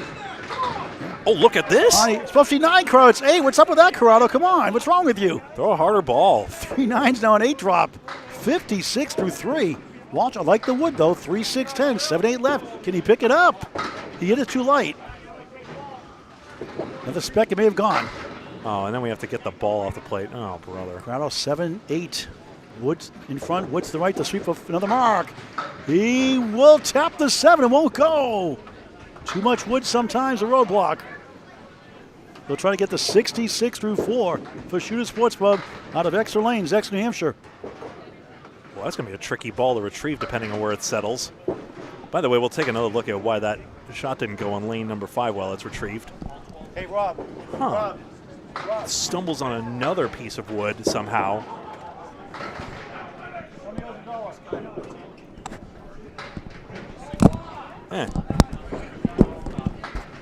Busy being a collection agent again? Yeah, we did see that. As the world turns. That's so far. Greg, you're too young to know that show. I've heard of it. Probably. They show that spinning globe beginning of the show, opening credits. This reminds me of. So, yeah. Another piece of wood deflected it away, I think, is my prognosis on that. Walsh is going to now try and aim at it. Don't hit it. Don't hit it. Oh, he did. Walsh gets the 10, 57 through 4. Solid start for the Bulldozer. Hope he doesn't have a chunk missing out of that thing. Probably not. Crowd trying to stay perfect through 4 boxes. Almost perfect the first, wasn't he? He have a pretty perfect string, didn't he? Almost. He only had a 9 box here, and by the way, his starting 3 spares is perfect as well. Gunning for a 10 on lane 5. It's no go. It's a 9. Me and my big mouth. 65 through 4. So Jick gets 57, outdone by 8 by B+. Corrado Pani. But again, if the near perfect string, if Pani got all 9s instead of 10s in that string, they lose. It's only 2 pins in the deck and 14 boxes. Pretty impressive. And he was pretty stoic when I talked to him. It was just he was only in the mood for a hey, good luck. You know, he knew his team's form coming in. He knew it was slipping in the standings, and really wanted to make the most of this match. He doesn't show a lot of emotion. Very focused. I mean, he got the same split luck the last string, but Walsh was the more vocal about it. Oh yes, bombs away, baby! Legge time. 1 spare to start. If Dan Legge turns into an explosive bowler, Academy 1 has a big problem on their hands. 10 in the middle, strike in the third. 36 plus 2. Cory, Aleci, Mr. Candlepin Corner. Free to subscribe to the YouTube channel, Candlepin Corner. One of the England Knockout 3-team. 85% handicap doubles finals coming soon. Whew. Oh, what a shot that was. 178. That's a wild 10. Is that spare? For a 10. Okay, so look, scoreboard's updated now, so it's 35 to 3. 10s don't get enough love. We can see the bowlers stepping up to the keypad to make that correction. Cory high single 150, 402 triple this year. Dan 144 and 370. On the right side of the 1, steals 7, the W, the 189, the wiggle. On a strike. Same thing for Aleci. He's got wood behind the 1, wood in front of the 9, the sleeper to the right, the sleeper to the left is the 8. Cory first, pulls left, steals it, spare, he'll take it. 45 and a ball through 4. Legge slides by the 9. So Dan at the object pin, Cory did not, and Cory cashes in. Don't you just love Candlepin Bowling? Sometimes you wonder. And well, sometimes we see the head pins go one way or the other. Who knows? Legge at 10, 55 through 4. Cory 45 and a ball through 4. Greg. And Legge's knocked down all the pins in his first 4. Greg will call the final string on his birthday. 34 years young. Terry Ballard, churn watching. I've heard aging is difficult, but it's a privilege I hope to have. Jeffries, good to see you from Canada. Your Academy Lanes, Pub 125, Haverhill, Mass. On Candlepin Bowling Network. Paul Grant with Greg, the birthday boy, Gouillart. Greg Gouillart. Sullivan pounds the pocket, splits as usual, 4-7-10. Full of 6-1 washout, trying to work it out. Same spot. 2 10s to start, Dean a 9 to 10. Shooters Pub has the lead in the string. They lead the match. They won the first by 1 measly pin. 2 points to none. Dean trying to send it over, got the 10. Got the 7 rather, trying to get the 4-10 to go also. A couple of times those shots he's missed left 3 times tonight we've seen on object pins. Potential spares. Gets a 9. Brian Fuller Jr. an 8, so Brian's 28. Dean's also at 28 through 3. Update from Greg after this box as he's eating his birthday dinner. Cheesy garlic breadsticks? Giving my bites and edgeways. Yeah, something like that. I forget what they call it here Is exactly. it mozzarella cheese in those? Oh, I wish I'd remembered. You always post the menu on Candlepin Chat. Look it up yourself. No. Fuller still going. Tough one, 3-9, 7 left. Wood hanging around. Sullivan pocket shot, strike, bombs away, baby! 38 plus 2 through 4 in the middle string. Pani and Sullivan both 4 for 4 on the head pin. Fuller trying to send there, he does! Sweeps it down, spare, 38 in the ball through 4. So is Josh Riopelle as well, and now Fuller Jr. getting that spare. And we take another look here. 239 to 218, yes. 4 marks, so just 2 for Academy 1, so Shooters Pub growing the lead here. Thanks to 2 strikes from both Legge and Sullivan in particular. Missouri Meat at Skybar's $2.60 per bar is more expensive on Amazon. There's a Market Basket. Even the price increase from 2 to 3, it's 2 for 4 now. Michael Steve, 73 years young, from Calgary watching. Always great to see our Canadian friends. 1-7-8-10. Top of the order, Jason Gauthier Jr. spare 6, 4-4-4, 44 through 4. Justin Scali, 2-9-10, left to right. A 42 through 4 start. Spare 3 in the first. JB trying to clock it down. He does! Treetop to 7 for a spare. Back to back. 54.5 plus. Scali's turn. He can't reach the 10.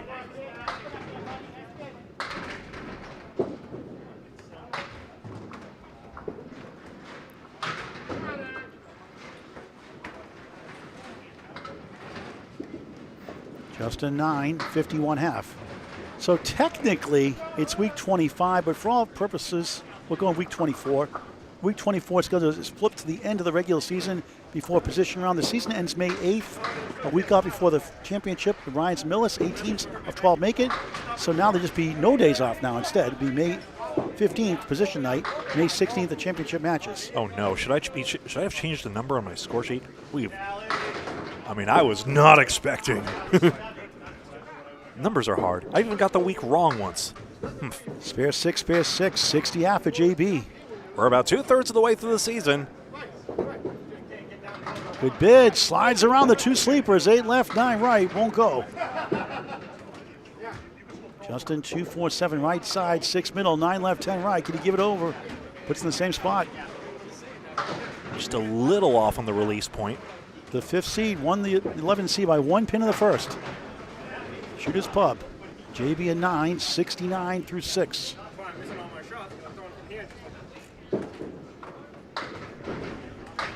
The only bowler of a 400 in his team. He's got a 417 for his high.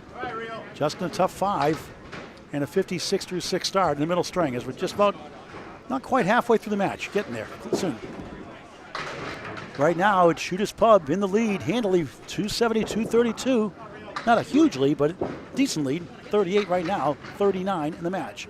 Mark situation, 2 spares to Academy, 1 strike for Shooters Pub. Here's the twister, Scott Douglas, 43 through 4. 1-3-7-10 will try to split the uprights. Josh Rio, 36 through 4, 3-2 split, 6-10 right, 2-4-7 left. Scott doinks it. Josh 154 high single this season, 384 series. Good bid. Hit a 115 first. Important 3 pins for Rio to get here. Now Scott Douglas is a challenging out. Scott a 117 first. And that's a nice shot. It's a Paul Grant special. Missed the second, make the third. Ever a good time for that, Greg? What was that? It's only a good time for that when you win the match. 10. Otherwise, no, it's not a good time for that. Thanks a lot. You're welcome. Thought you get wise when you get older. 53 half.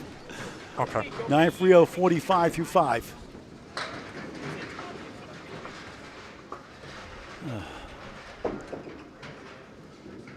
Scott hooks right, 5. 1-2-4-7, the post is the 10. Rio left side, 5. 8 holds him back, 1-3-6-10 in front. Trying a sneak attack since the headpin hasn't been working for him. 6 block, second string, Academy Lanes, Pub 125, Haverhill, Mass. On Candlepin Bowling Network, Friday Night Pro League Game of the Week. Oh, wow, what a shot for Douglas, spare! Shades of the third ball in his last frame. Spare in the second, spare in the 6th. 63 in a ball through 6. Rio probably go for the show too, I would think, in this situation. He does. We only got the object pin for an 8, 53 through 6. Middle bowls coming up, both off to a great start. Corrado B plus Pani, 65 through 4. The Bulldozer Jeff Walsh, 57 through 4. Corrado 3 9 drops, 8 drops so far. The sure 2 conditions may apply. Paul was a former Radio Shack salesman. He's used to fine print. 31 years and 9 days. They come and pay an half. How'd it go? You're closing up shop pretty much shortly after. Only online now. So much for loyalty. Yeah, exactly. You used to get nowadays. People twitch shots every 6 months and they get higher pay. Ridiculous. Corrado just 3. The Bulldozer, Jeff Walsh, father watching the stream. Drops 8, a chance here, 1 on the 3. Got to take advantage. We're on Facebook and YouTube. Whenever you want to watch. YouTube in high definition. Live instant replay. Crowd try to steal the one behind, won't go. Instant replay for all the times when I missed the instant replay. Can I have an instant replay the times you missed the instant replay? You can replay my replay on YouTube. That's your favorite toy, isn't it now, Greg? The instant replay button here. I'm infatuated with it. Walsh takes advantage, spare. Trying to get back in the string for their first 2 points. Lost a heartbreak by 1 in the first. B plus, Corrado Pani a 10. 75 half. And there is something about getting demoralized in this game that you just have to withstand. I mean, part of Shooters Pub was they had a good first string against, say, a Exeter a couple weeks ago, but after Exeter thwarted them, it just seemed like the scores kept falling off. So whether that was mindset or something else, or just the pins not falling for them, you want to stay in this match and just keep pinning, because now, especially after the first string, when they could see that it does have an impact. Corrado, same first ball as last box. Now, meanwhile, Walsh in the spare, 1-7, wobbly 9 goes. It's the Augusta Main Special at 1-7-10 Sports Center. I'm 45 minutes away from there. On my way to Belfast tomorrow morning. Just a 5 o'clock leave time, departure time, give or take, 4:45 a.m. departure time. Piece of cake. Casual. Walsh running like a mark on the full head pin.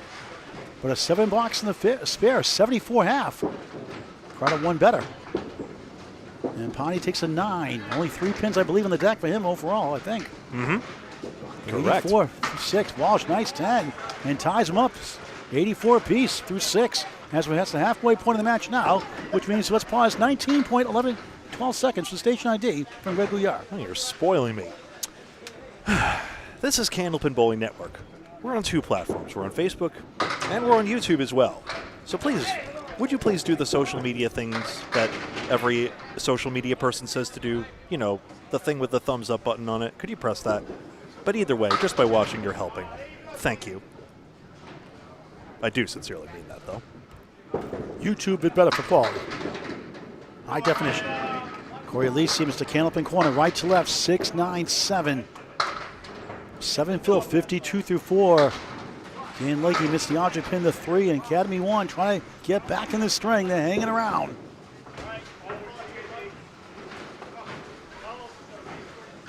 Cutting it closer. Aleci trying to sweep it over for a spare. Oh, he doinked the wood. Tough break. The trouble with end caps. Oh, don't remind me. Team Radio Shack and CBS and Cash, Paul. You didn't follow the planogram. Well, you have none in stock. I have 1 item in stock. Well, that's not the planogram. Well, what do you want me to do? Leave the wall empty? So I put all batteries there. It's more profitable anyway. That's not the planogram. That's not the attitude. Jeez. Surprising concession of 2 pins there. Dan Legge's going to gain 2 improbably, and who knows? Don't do retail for a career if you can help it. It ain't an easy career. 4 in the 7. Even nowadays, I've heard. Salary. Cory spilling, going 9, 10. Julian strike. Hello to our friends up north. The late great Dave Julian, the head pin last to fall. Big strike for Academy 1. Mr. Candlepin corner, 70 plus 2 through 6. Legge is fair. 75 of the ball through 6. Anchors away here in the second of 3.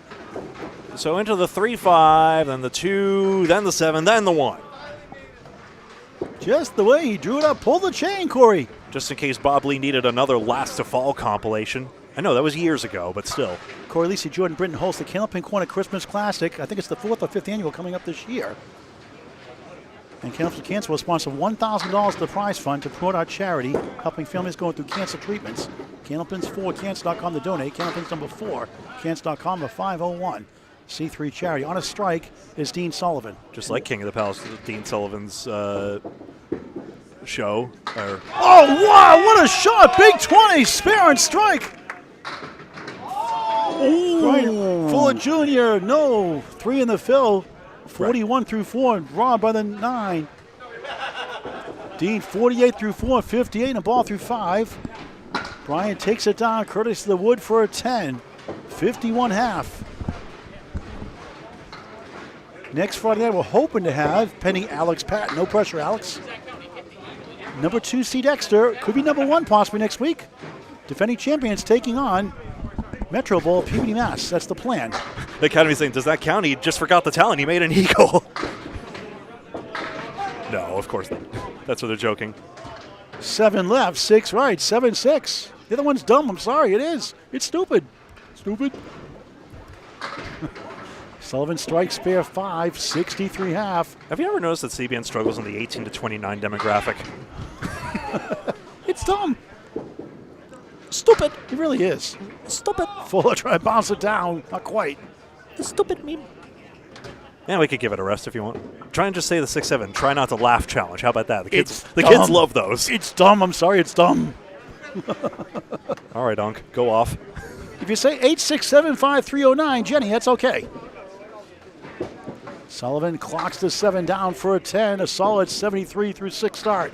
Fuller Jr. at 10. Bryant 61 through 6 on your home for all things Candlepin Bowling. Candlepin Bowling Network. Their birthday boy, Greg Gouillart, with Mike Morin's birthday also. Joining us, the Candlepin Cancer Top 5 live show from Bobo's Bowling Center, April 4th at 11 a.m. has the update. I would like to also explain that 6 does come before 7 numerically. 364 to 324, 40 pins up.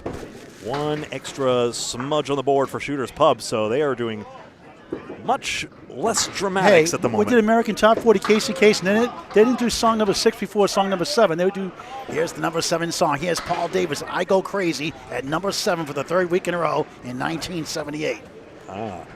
You may call your next witness. Well, this will not be the final countdown, I have a feeling. That was number 12 song in 1978. Cool song. Crumbs, do you remember that? Oh, yeah. Wow. I scarcely pay attention to the charts. There's too much to pay attention to in this world. Scali trying to send it over. Not quite. JB trying to do the same thing pretty much. Won't go. Boing. 10 being stubborn. Foul line is rubber. It causes the ball to do that. Still a chance for Academy 1 to make it 2 points apiece. Need some marks. Justin gets a 10. JB without wood matches it. Justin a 5 box, now a 10, 66 through 7. JB 79 through 7. A back-to-back spare sixes in the 4th and 5th. Dan Legge still pin perfect through the first 6. Shooter's Pub has 2 spares to 1 advantage, 2 spares to 1 strike on their side, and a 40-pin lead in the string, 41 in the match. Scali crosses over, still going. Drops the 9, the 5 goes, the 10 goes, 2 strike, and bombs away, baby, JB. Scali's was just a replay, I believe. JB's was live. All right. Yeah, Scali got lapped on that one. Doesn't really matter, but. Was it live? Was it Memorex? He got them both. Even Justin, very stoic, gets a laugh out of that one. Well, no speed bonus in this game, thankfully. He shrugs his shoulder. I'll take it. What a funny game. Josh Rio clocks 9. 10-pin holes. Wood to help. 2 pieces. Lordy, they're flying out there. The twist of Scott Douglas on a spare. 63 the ball through 6. Right side, it's 5. 1, 2, 7. Backside, 9, 10. 68 through 6. Rio, spare! Academy 1 fighting again. That last strike was negated, but now Scott Douglas has to make a similar spare to last time. On the board, 63 to ball through 7. Scott gets the 9 out of the way. He'll try to split the uprights for a 10. 1, 2, 7, 10 here at Academy Lanes. Pub 125 in Haverhill, Massachusetts. On the Friday Night Pro League Game of the Week. Douglas 2 of the 4 for an 8. 76 at the Spirit through 7. Did Fuller 10 to fix that scoreboard? So yeah, did Fuller just make the eagle? I apologize. Somehow that didn't occur to me, but if he took out those 6 pins now, I mean.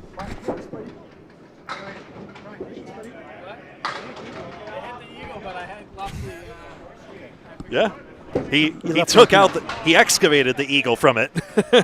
And almost another Julian strike. 9 drop for a twister. Scott Douglas. 7 fill for Rio. Chance for another one. 70 through 7 at the minimum. For 2 in a row in lane 6. He missed the object pin to 2. Implying exactly 10 a box. 10 times 7 is 70. Douglas, spare! Big swing there. 86 in the ball through 8. Josh at 10. 80 through 8. Until Schoolhouse Rock comes back, we'll teach you your times tables. Josh at 115 first. Scott 2 better in the first. 117. We used to have 45 records with turntables. But the turntables and then the multiplication tables a year before into 3rd grade. So I knew all the multiplication tables. No. Turntables are cool, remember? No, we still do those. Yeah, but back then especially. Yeah. 45 records. 2 times 2 is 4. 2 times 2 is 4. At the end of your quiz, 2 times 2 is... Oh, man! Bombs away, baby! Walsh time! Multiply the pins there, all 10. 2 times 5 is 10. 94 plus 2 in the 7th. Second strike of the 2nd. Corrado, good try on the object, won't carry. 7 left, 6 right. Reverse order, 7-6. 76 trombones, I guess. Grabs the 6. The corner pin's still there. Can't say it. For a 9. 93 through 7, the middle string. I mean, this is slow-mo, I swear. There are 6 marks on the board, 3 for each side. 4 of the 6 are strikes. Walsh even pumps iron. Walsh trying to get a double. His team could use it. It's a good ball. It's too accurate. It's a clip wing eagle. Unbelievable. Boy, he was all over that head pin. Pani, 8.5. 7 wiggles left. 5 in the middle of the king. Walsh 2-4 left side. We go 2 into 3 to the 3-6-10. Filling a strike on lane 6. The home team. He went right, and he almost got it. Big 9 fill. He got the front 4 pins. Again, Academy 1 making the wrong split. 103 through 7. Corrado picks it up for a spare. 103 in the ball. in the 8th. Jeff with a J takes a 10. 113 through 8. That was close. Scorpion Tail kicks out the 4-2 on that one. He had 98 first. As did Justin Scali. You're both doing much better here in the second, somewhat. It's Pani with the mark, and I thought one of the keys to this would be Shooter's Pub trying to get someone to get to a 360. The last 2 weeks, they haven't had anyone broach that target, but they've had JB Gauthier get there and Dean Sullivan get there the past 2 weeks. They won those matches, and Pani's headed for 360. Just when you mark to get over 98 this time. There's a bombs away, baby strike! The Legge collection, big 20, strike on spare. And if Legge does it again, if Legge's the explosive bowler. Cory's on a strike, a 6-pack, check his ID. He gets a 9 fill. 79 through 6, Dan, 85 through 6, 95, plus 2 in the 7th. Shooter's Pub, 0 for 16 last 2 matches, 2-0 today. Maybe 4-0. Heading in the final string. Cory a 9, 88 through 7. Well, they had the 8. Well, no, Academy 1 is the 12-4 right now, but now they've dropped the last 2 points, and now they're in trouble here. But Shooters lost the last 16, right? Shooters. Yep, Shooters have broken their losing streak with that last streak victory. And they have control right now. Not control, but they have a good, decent lead. And 4 marks to 1. Look at this again. 1 wobbling 5, 3/4 down. Legge double strike bid. Just missed the 9 for 3 in a row and a spare double strike combo. 1-5 for Aleci. Up to 104 through 7. Center double pins. Aleci. Oh, the ball hits the 5. It won't go. And Legge robbed, but 9 the strike. It's now officially 104 through 7. And Cory, you got to hit it, Cory, right? I guess so. Ball retrieval, we get a chance to peek at how in the world. You couldn't believe it didn't go. See where he hits it. Crazy game. So, okay. It did hit the object pin first. That's a stumper. Yep. What a wacky game sometimes, isn't it? Just totally deadens the shot. Was it a stunner? I mean, it hit the object pin first, so are my eyes deceiving me? Did you get the replay on that one? I didn't see it. We'll see if we get another chance here. I wanted to make sure I wasn't missing the shot. I've already stepped on one live shot with my replay. That's all right, happens. Oh, that even was slow too. Stupid pins. 10, 98 through 8 for Cory Aleci at Candlepin Corner. New England knockout finals coming soon. 3-person teams, 3 doubles team finals. I say facetiously, Academy Lanes is amazing, of course. Dan Legge in 9, 113 through 8. Here come the Ancabolas late in the second. All right, that's your homework class. How in the world does that physics equation play out? Where are the vectors on that? Oh, good. The 7-6 thing is done. Thank goodness, Scott. Your daughter said so. She's in her 20s. Thank goodness. My niece and nephew still do it, but I know I talked to one of my old grade school teachers who said it isn't, so it's sort of fading out. Good. I think it'll end in about 26 or 7 at this rate. Sayonara. Dean Sullivan. Sullivan. Spare for Shooter's Pub. 83 in the ball through 7 for the veteran bowler. Fuller on the horse is gone. For a 10. All that for a 10, but big pins, 71 through 7. 10s don't get enough love. They win a lot of matches. Evidently, I am a pin too high on someone, maybe? Where's the PGS Missouri meet? Did I miss a PGS? I didn't see that. Legge somehow got a 9 box in the last one, 113. If that's so, they're saying Legge had a 9 box in the last one? He lost his perfect? Okay. Corrado. It was 9 for Dan in the last box. It was 9 for Dan. 10? We didn't. Yeah, it was a 10, so it was a Paul Grant special. Thanks, Missouri Media. The scoreboard, they missed it. You got to watch that scoreboard. It's haunted here. It's 114 through 8. I just wanted to get him credit for that perfect thing. Captains looking at each other. Scali acknowledges. And they won the first by 1 pin. You never know. Sullivan rocks 8 more. 91 through 7. Shooter's Pub pouring it on. My focus was on his perfect game he still is going. Full of 2 full. 3-6-10. Now Academy 1 needs a monster finish for the first 2 points. Heading in the final string. Sullivan connects another one. Back to back for the last 5. 101 on the ball through 8. Wow. Shooter's Pub is piling on now. Object pin for Fuller Jr. in 8. 79 through 8. Time for the birthday boy, Greg Gouillart's 34th birthday update. All right, let's slice some Let's see how this cake slices out. 6 marks for Shooters Pub to the 3 of Academy 1 right now, so 46 pins up. 6 marks to 3 in that last pair of boxes, I should say, so 46 pins and climbing right now. Now it's just damage control time for Academy 1 in this string, you would think. Keep the match close, maybe? It's still possible to run it down in string number 3. Scali on a strike. That's one quick way to get back into it, but he's only got 3. Still on the strike fills, these two guys. JB on the strike, second ball missed it for a 6 fill. 95-8 in the middle string of 3. Trying to hold on for a 4-0 lead. Scali, good second ball. The king, the 5 survives. Big 9 fill. We've seen a lot of strike 9s tonight. 85-8. Now goes past the 98 first. Got a skinny piece of that head pin. Few. That's part of the damage control. The filling and the pinning here. No, robbed for a 9. Gains 2 with Scott 7. So 5 pins in that last exchange. JB 7. Scott's up next. Jason Gauthier Jr. at the 7. I know the names. 94 for Justin. 102 for JB. Scott's the one with less hair, unlike usual. I know who they are. Turns around the 7. The 4 gets tipped. Won't fall. 3, 6, 10 to the right. Try to cut it over. Pani is mocking Tyler Reese's bowling next door. Scali crosses over. 3 right, 7 left. How about 3-7? 3-7.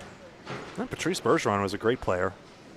Surprised his number wasn't retired sooner. Rodney Harrison, the Patriots. Should be in the Hall of Fame, too. JB way off. Unusual for him to miss a shot like that. Nothing, make them all. Scali trying to get it over a spare. Not quite a. Wood rolls, one goes. Here comes the other one. Not enough electricity on it. Couldn't find electric charging station. Unavailable. Object pin for an 8 for JB. 110.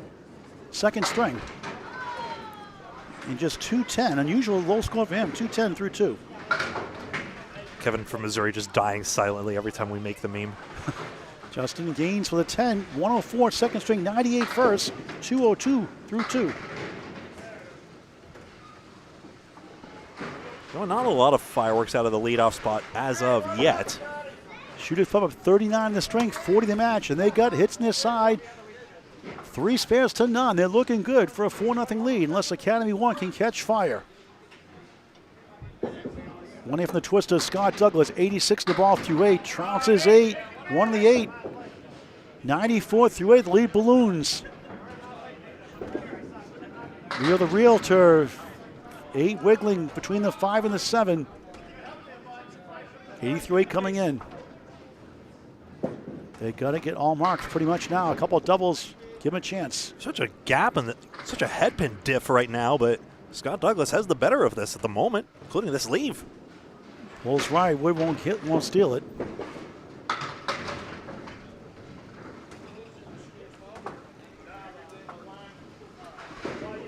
Rio sliced it over. Won't carry to the 7-8.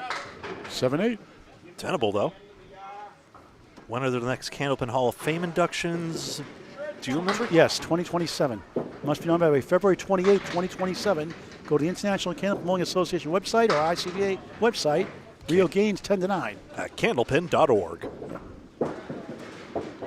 Must be nominated. If you want to get a bowler nominated, go to the Hall of Fame webpage. Not candlepin.com, but shout out to Webster Timberlanes. Good job snagging the domain. John Pumpy, the vice president of the ICBA. Did a great job. Yeah, he's allowed. Scott 103.90 for Rio. Scott thin hit 3. Shooters Pub buried the last 2 weeks. Much better tonight on the road. Josh 7, 1-3 in the 7. Final 9 boxes. Greg calls the final string on his 34th birthday today. Scott 1-2, 5 behind the 110 right. Rio spare, need that one. 100 the ball in the 9th. This team has no quit though. They've been so competitive all year round. And coming in tonight, they're only 9 out of a playoff spot. With still about 11 weeks to go. After tonight, 11 weeks to go. Plus look. position round. Oh, good try, almost a 9. 112 second string, 229 through 2 for the twister, Scott Douglas. 1, 3, and 7, easy as you like. Barn door was there. Nice shot, right in the pocket. Rio 100 and a ball in the 10th, make it officially. Not Rio's usual pocket. He deals from left to right. It's a good ball. It's 7 again. And he ends up with a 107 second string. That'll put him at room 222, that TV show in the 70s. 222 through 2. Another reference to Greg Gouillart is not getting his 34th birthday. I'll catch up one day. All the stuff he says, I have no clue either. Like bands, like your wife plays in a band, never heard of them. Of course, a local band. She's a good singer, too. She'll be known one day. She is a great vocalist. Thank you for noticing. She married a great guy. Who? You. Corrado has a chance, maybe at 5 with the wood outside. Let's see if he can sweep it over by the 4-7. The Bulldozer, Jeff Walsh, trying to help his team somehow pull this off to make it 2 points apiece, going to the final string. Is Jeff Walsh still in the newlywed zone? Time flies by so quickly. Corrado can't get the 7 to fall. Good effort. What's that? Is Jeff Walsh still in the newlywed time frame? I think it's past it now. He gets the spare, though. Corrado takes a 10. Good. And Jeff up to the Jackson 5. 1, 2, 3, and a ball in the 9th. Corrado 120 and a ball in the 9th. Excellent bowling from the middle bowlers.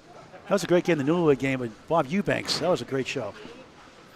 My name is Bob Eubanks, and I'm here to embarrass you as much as possible on national television. Where's the weirdest place you... never mind, I shouldn't go there. Corrado 7-10. He's got a bunch formation on the right. Walsh, a big spare fill. It's 7. 130 through 9. Solid string. They need that. Diamond Head game, Card Sharks. Price is right. Did he ever? No, Bob Eubanks. Oh, I'm sorry. No, game shows I was talking about. Yeah, not Bob Eubanks. Walsh can get it over somehow. He missed right.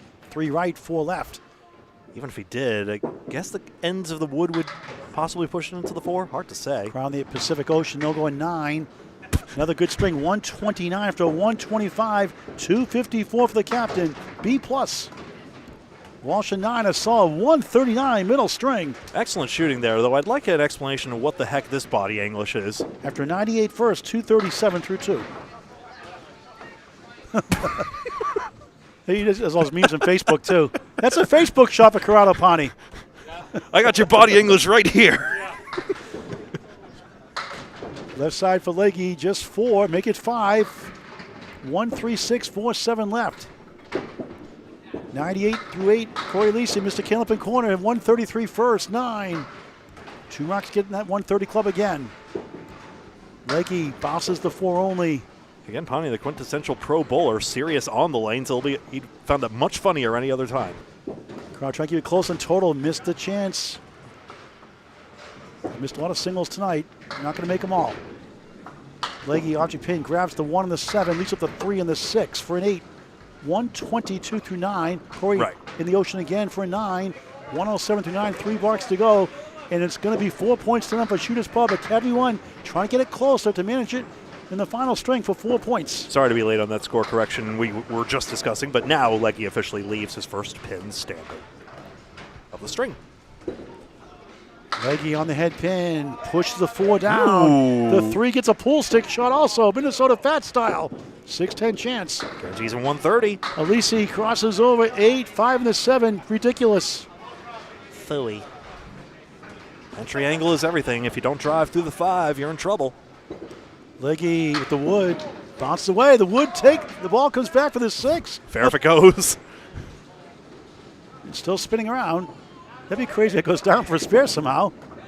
Field goal for Aleci. It's still moving, but it's going to not get there on time. By rule, must be removed before you throw the ball, technically. Some will say, heck with it, just throw it anyway. But by rule, as long as you don't knock it into the pin lights or anything, you better miss it. But Academy 1 being competitive, ball string came back down big. They got back in it, but going to fall short. They did get Academy 1 has gotten a couple of marks back in these last few, so they are doing their job here. Legge in 9, solid 131 second string. He's at 246 through 2. 9 for Cory Aleci, Candlepin corner. a 9, 116 string. 249 total, so he's on pace for 120s, but unfortunately 2 bowlers for Shooters Pub on pace for that 120 average that I thought Shooters Pub would need. Academy 1 was looking to make a spark here, change their 1-2, Scali and Rio, for example. You got Cory at 249 there. There's a tell me the scoreboard correction. Yep. Okay. Now come the ankle bowl. It's Dean Sullivan on a spare, 1-on-1 on the ball. Another good ball on the crossover, lightly salted. 5, wobbling 9, corner post, 7-10. And 3 pieces in front of the 5, wobbling 9. 107 through 8. They'll go for 600. They won the first 558 to 557, the pinning war down the stretch. Dean spins it down. He hit the 7. It goes! Spare, delayed spare. He's on fire. 3 in a row. 5 out of 6. 117 the ball in the 9th. Yeah, triple. Go get it. Below in the triangle. 3, 5, 6. Spare. Was that a 10? It was 10. I'm sorry, a 10. Big 10. Wow, 10. 89 for 9. Hey, when that happens. Yeah. Oh, so a piece of wood in the back actually takes it. The one in front was just a distraction. Because Dean got the spare, so I thought Brian was shooting his second ball. I must have missed one. Brian's at the pin for his life here. He's only lost 4 pins, so. So the lead is not astronomically impossible. They can still get 4 points by winning the third string, you know. Absolutely 4-4 still on the table. Sullivan the bonus. Got the pocket shot. It's 9. 2 pin left up. And Fuller unloads the eagle. Breaks up the middle pin, the 6 between the 310. Nope, you're still not shooting for the eagle bonus. Sorry. Dean up to 126 through 9 after a 113, rather 101 first. Spare! The streak continues. 136 in the ball in the 10th. And now he's headed for a 120 average. Fuller tries to slide it down. Not quite to the 7. Oh, boy. And Sullivan can launch the lead even higher. Brian Fuller Jr. at 10, 99, disappointing second string at the boiling point, literally 212 through 2. We'd like to apologize to all our Canadian viewers who are confused by that metaphor.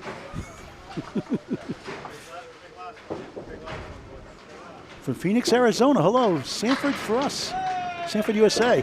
And Sullivan, the bucket of 5, 141, outstanding second string, wow, 242.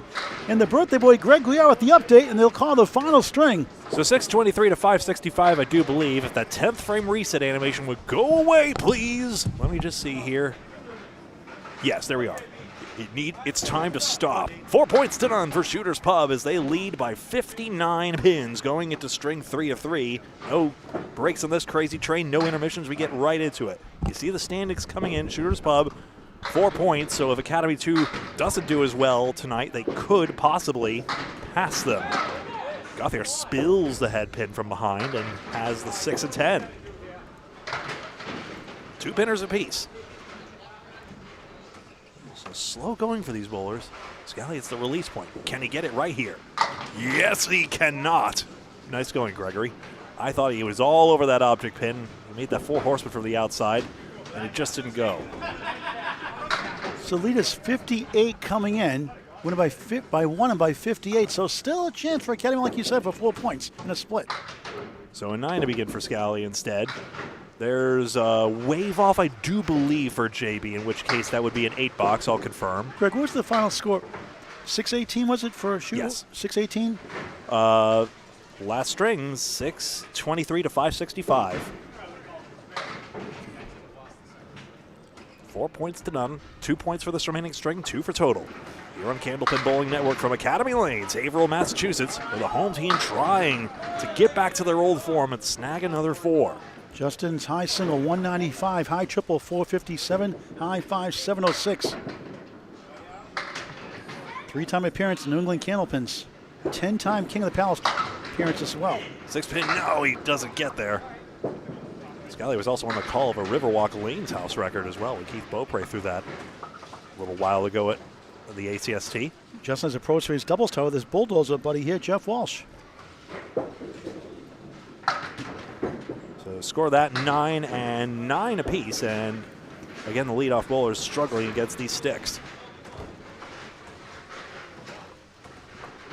Justin part of the runner-up with Amanda Carroll on the 2023 Sanford Mixed Doubles Top 5 live show Hoping to do a roll-off this year, Greg, again, if we can figure the dates at Sanford, Maine, Bowl-O-Rama.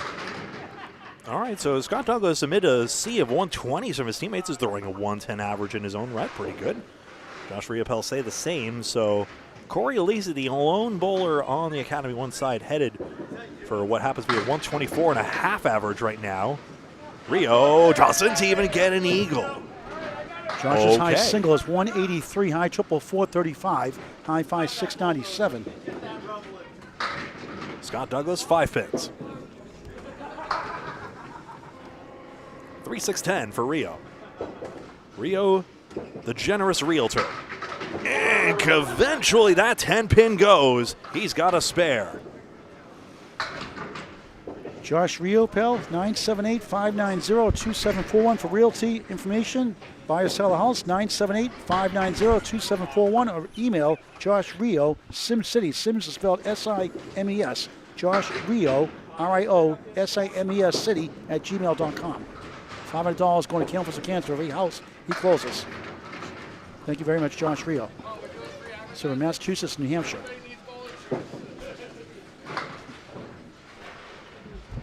Cease already getting razzed for his body English earlier. That was epic. Thank you so much. That was brilliant. Scott's got a high single at 183, high 5 681, high triple 428. Last check. Oops. Stay, camera. Stay. There we go. 1-3-7-8. Just the 3 and 7 taken out. Impressive. Again, wrong split. Story of Academy 1's day. They know they're capable. Scott won the Candlepins Cancer 1-2-3 ball 3-6-9 pin variety show at Abington, Mass. And in 2025 won the Abington, Mass Candlepins Cancer 9-pin championship over his brother, the tornado, Tim Douglas. Tim has won 2 ladders, regular ladders, for Candlepins Cancer as well. Love the format. Should have made it a match point format to balance them. I think we should try it again, though, if we do something like that. Well, my knee surgery in July, maybe I'm going to Abington this year now, so we'll see. To do the roll-offs. So I can't drive for a month, right knee, so we'll see what happens. Plenty of time. Plenty of time. I'm going to try to get the Sanford roll-offs in it somehow. We missed it last year. We're trying to get there again this year. What's the weight of a pin? 2.5 pounds is the pin, and the balls weigh an ounce or 4 less. Pins at 2 pounds, 8 ounces. Exactly. Now Walsh imitating it. They're trying to get Pani off his game here. A 127 average through the first strings. As wow, Pani's thrown an incredible ball for a strike. Jeff from Sanborn, New Hampshire, originally Somerville, Mass. 123 his best average for a season. 194 high single. His high triple is 445. His high 5 is written forward or backwards the same way. 707. Palindromic. Parents and Mark Ritchie, River Rock Lane's co-owner, great owner, got him involved. Jeff won 3 Pro Series titles. 2-time Riverwalk Lanes New Year's Day Best 5 out of 7 champion as well. And they're having a bunch of fun up there right now. Trash talking. It's the same meme from earlier. It's on this one, too. No, the pin can't miss it. Don't worry. Right now, the pins haven't come down the belt for some reason. There's 10 little conveyor belts that have to bring the pins down. Corrado's won $3,000, the old Pilgrim Lanes here in Haverhill, Mass, by throwing 4 strikes in a row. Hitting that big jackpot. That's pretty good money. So big fan of Jim Barber, Hall of Fame, and Joe Tavernese, Hall of Famer. Greg. So as a reminder, we were postponed, just like we're delayed here. The whole week's schedule got delayed. Well, actually, week 24 got postponed. We didn't have to shift everything back. We're just doing week 25 right now, even though it's the 24th week of bowling we've had because snowed out week 24 right now. This is week 25 of 24 or 35 before the playoffs the day after. So Central 3 and Exeter, the teams that just cannot get out of each other's way. 1 and 2 in the standings right there. Metro number 3 and then Academy 2 and Shooters Pub. I mean, Metro went 8-0 against Shooters Pub in that last one, which has knocked Shooters Pub back temporarily, but... Oh, an update from John Aloha Losa from Butwell's Bowling Center in Concord, New Hampshire, when the Candlepins Cancer rollout starting this Tuesday, March 3rd through March 29th. Register Candlepins number 4 at Cancer.com and walk in. They beat Hingham tonight, the first string 570 to 520. Good for them. We saw Chris Bover's 424 last week. Dimitri Delis at 429. Wonder if that's his doing again. Who knows? Dimitri Delis has just been getting stronger and stronger. Speaking of Boutwell's ownership in that case. Rodney Lake Senior, Big 20 in Scarborough, Maine, the senior, all play, the original owners had all play, all capitalized small a on play. But the one in Candlepin chat, I couldn't get that to work, so I just put the all play signature in there, 2 words. Walsh gets the 4 horsemen and the 10 pin, and we're back underway. Pani back in there, thrusting down 5 pins. Couldn't resist. 4 horsemen and the 10 pin. Also, it's overcooked this one. Watch out, that would screamed back there. He would have gotten a jolt if only he was looking. This one's coming back to C. Does not get it. Can't grade on a curve on this one. So, head pin aside. Who needs it? Fooey. 10 versus 9.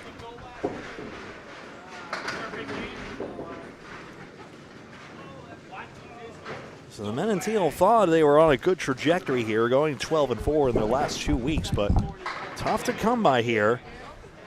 In that last string, excuse me, mostly marks and fills were the gap there. Shooter's Pub did knock down 4 more actual pins, but really, that was that. Walsh a center diamond, I do believe. No, he's got a 9-pin hiding back as well. Pani the 3-3 split. That's a bulldozer-ready shot, but unfortunately it's the back pins. C-strike, what a cut spare! 3-3 conversion by the captain. And he's on 274 through 22. 20 and a ball through the pair. A 9-boxer Walsh.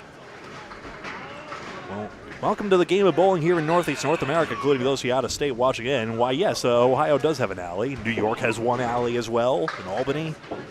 But apart from that, mostly in Northeast North America, Massachusetts, New Hampshire, and Maine, predominantly in the United States, and New Brunswick and Nova Scotia further north than that. Aleci, get over 4, 3, 6, and 10. Legge. Keeping pace, check mark right.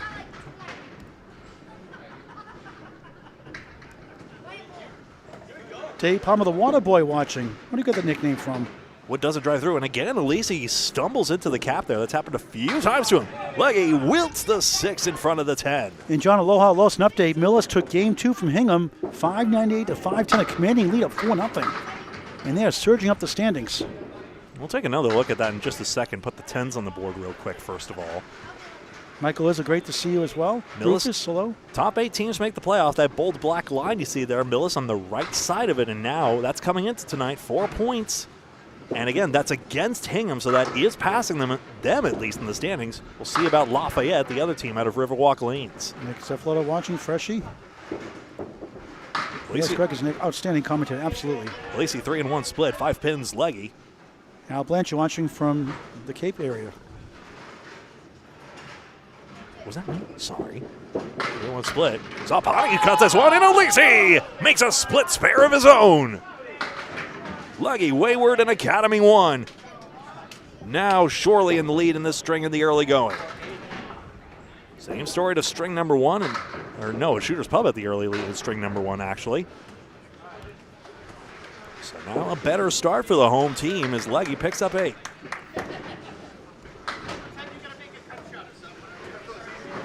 Dane Sullivan, 141 in that last string. Brian Fuller Jr. waiting for a few more breaks on that head pin, perhaps. Or maybe he's got an adjustment to make. That's more his pocket. Nice leave here. And a stick tweeners. Yeah, the fact Candlepin's not farther west. Also, Florida would go crazy as well. We have a lot of Floridian contingent there, and I think they would love it if they made it arguably back there, I believe, if my recollection of history serves. Fuller's covered this spare. 1-3, 4-7. Sullivan, good shot to respond. 9 pins up for Academy 1. Remember to keep an eye on the smudges to the right of the scoreboard. Those Canadian symbols for spares there, those triangles. So 2 aside. So Academy 1 truly up by 9 pins, but with that variance in mind.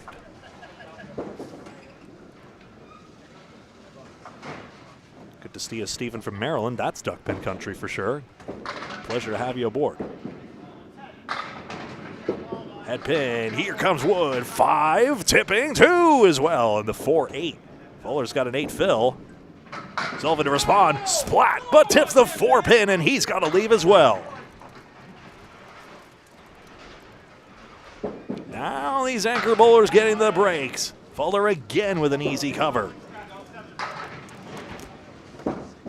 And yes, the response just. And we've got ourselves a duel in the anchor spot. 109 to 101. We'll check in here. Looks as though there's a scoring discrepancy just, although it's getting keyed in here. And I thought there was a score correction in a second here, but it looks as though I might have to be the one to do it. It looks as though Dan Legge was actually on 19 through 2, so I will make that correction, and that is that.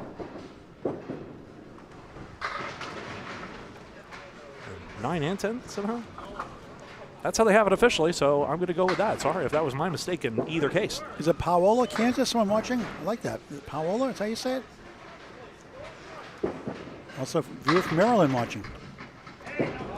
Out there, that's a 4-1 split. Thought I had the pin cam angled better than that. Scali takes out 3 pins on the side there to Paul's chagrin. And Wood may have spoiled this shot for Gauthier. That's the telltale sign of a ball getting deflected on the wood, but I'll double check that for y'all. And I don't know why a New Englander is saying y'all, first of all. 4-pin left standing, and Gauthier Jr. gets the 10. So one chance gets away there. Justin takes 9, the captain for Academy 1. One more peek. Yep, Wood first, and it causes the ball to take a very shallow deflection, almost horizontally. Right turn Clyde, right, Paul? Whatever the reference that is. Edward Trey but loose, Clint Eastwood, the orangutan Clyde, the star of the movie. Oh, yeah. Smashing in is Gauthier, 5-pin. Right around 1979 time zone, right around there. Eddie Rapper, the #1 hit, Edward Trey but loose. Into the 2-pin, down goes the 10, 1, 3, 6, and 9 for Scali. Even Stevens to the early going for these leadoff bowlers. Single gets away. Eddie Rapper also did I Love a Rainy Night and Drive My Life Away, if you know those songs. I Love a Rainy Night, very popular in karaoke. I love a rainy night, I love a rainy night. It's a good song. Anyone else chat? Help. Good song. I do like karaoke. Possible gain here, we'll see. JB, this is the single other side, so Scali can now catch up. 6 pins at this early stage. So again, tight going, few, that's 9 as well. In that last string, the marks were 20 to 13 for Shooter's Pub, and that explains the lopsided advantage they now hold in this first string. After the first 2 strings, I beg your pardon. Rio and Douglas back up now. So next week will either be Extra Lanes, defending champions, #2 seed coming tonight, 3 behind Central 3 in first place at Metro, or it'll be Extra Lanes, rather Central 3 at Ryan's and Millis. Riopelle lopsidedly more accurate on the head pin here, but Scott Douglas gets his, and he's got 9. 10-pin, Plank seemingly in front. And now Rio leaves it short, and he's got a trouble one here. Plank right in front. Easy as you like. Eddie Rapp with an E at the end, Missouri Meathead. A lot of country #1 songs. Great songwriter, great guy. Died of cancer at an early age, around 55. A lot of country songs in the charts and crossover shots. Crossover songs, rather. So Scott Douglas jumping for joy. Josh Riopelle with an 8-box, 33 through 3. 4 pins minus that extra mark now for Shooter's Pub. Scott Douglas may have given his team the lead, depending.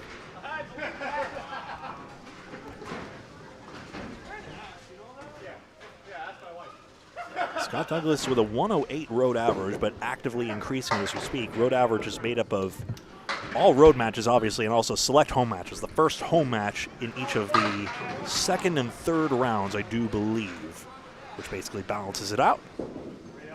Scotty gets 6, 5 for Rio on that diamond and 1 split.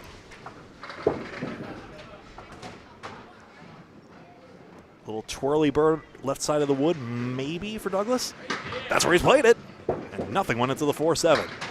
Corrado the high ball tonight, 254 his first two. Rio carves out the front triangle. So again, these two bowlers inseparable at the moment.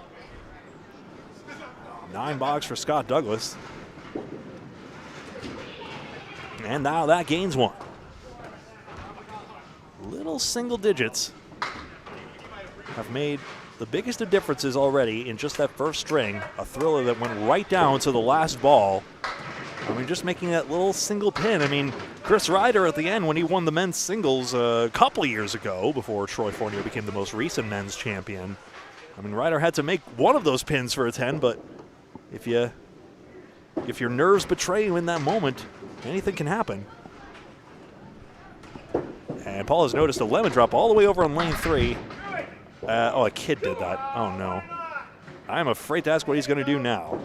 8 drop now for Corrado Pani on the spare. And pin. Walsh gets the 6 pin.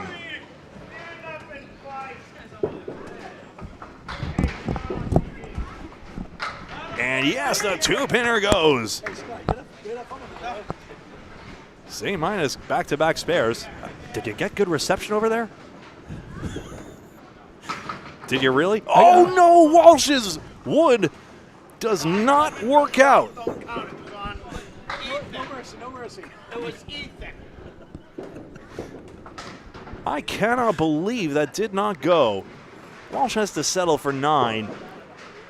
How in the world does this single not go? I tell you what. Right side, and it's twirling across the front of it. It was too distant. And then it was turning left and fortunately did not fly over the spot. Ronnie off the wall. Look at this spill. 8 pins, and he likes where the wood is stopped on this one. Ethan put $1 for a lemon drop. Thank you, Ethan.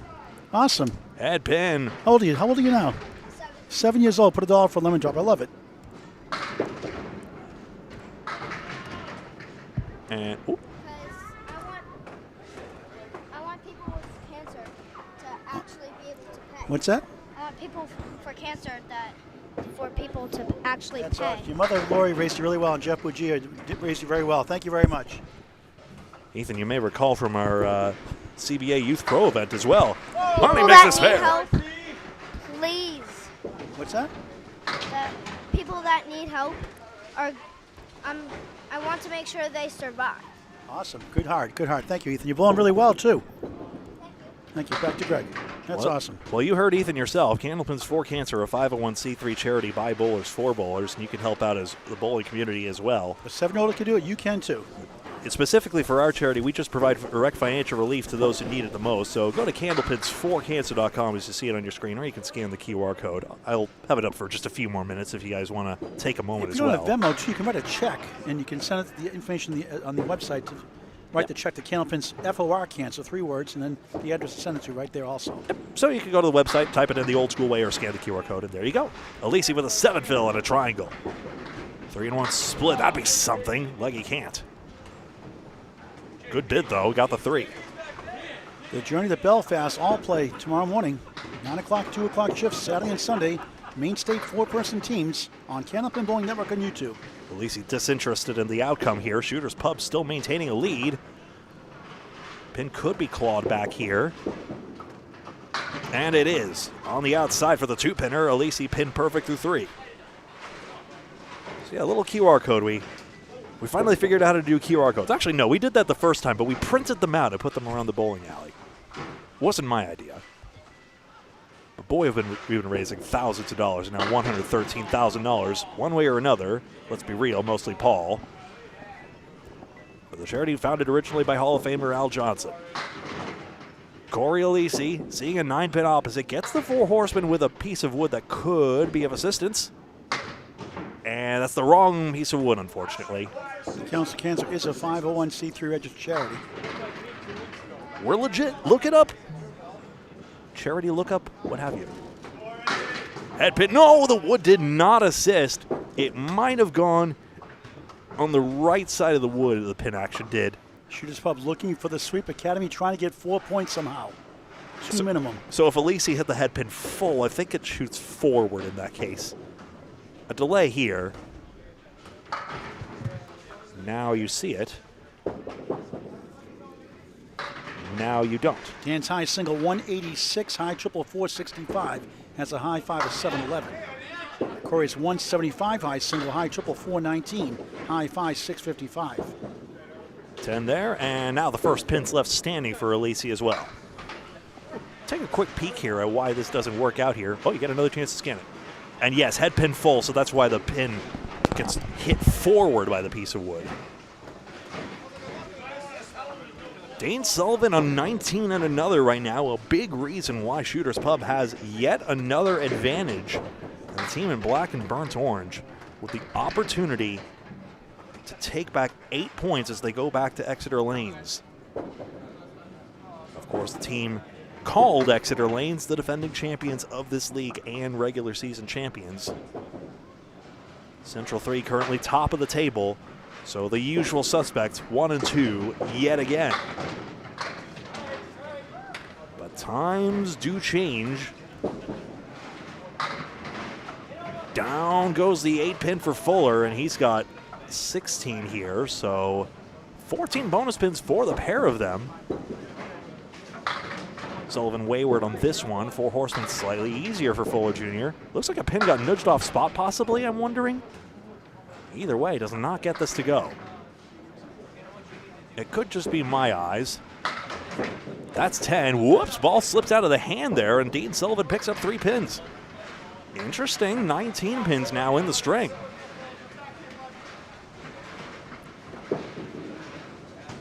Website appears down. Well, let me look here. That's fun. Well, there's also the Candlepins FOR Cancer Venmo as well. Well, it's not working for me. That's all right. Well, thanks for letting me know. We'll have to do that, but at some point in the future, candlepins4cancer.com, we'll figure it out one way or another.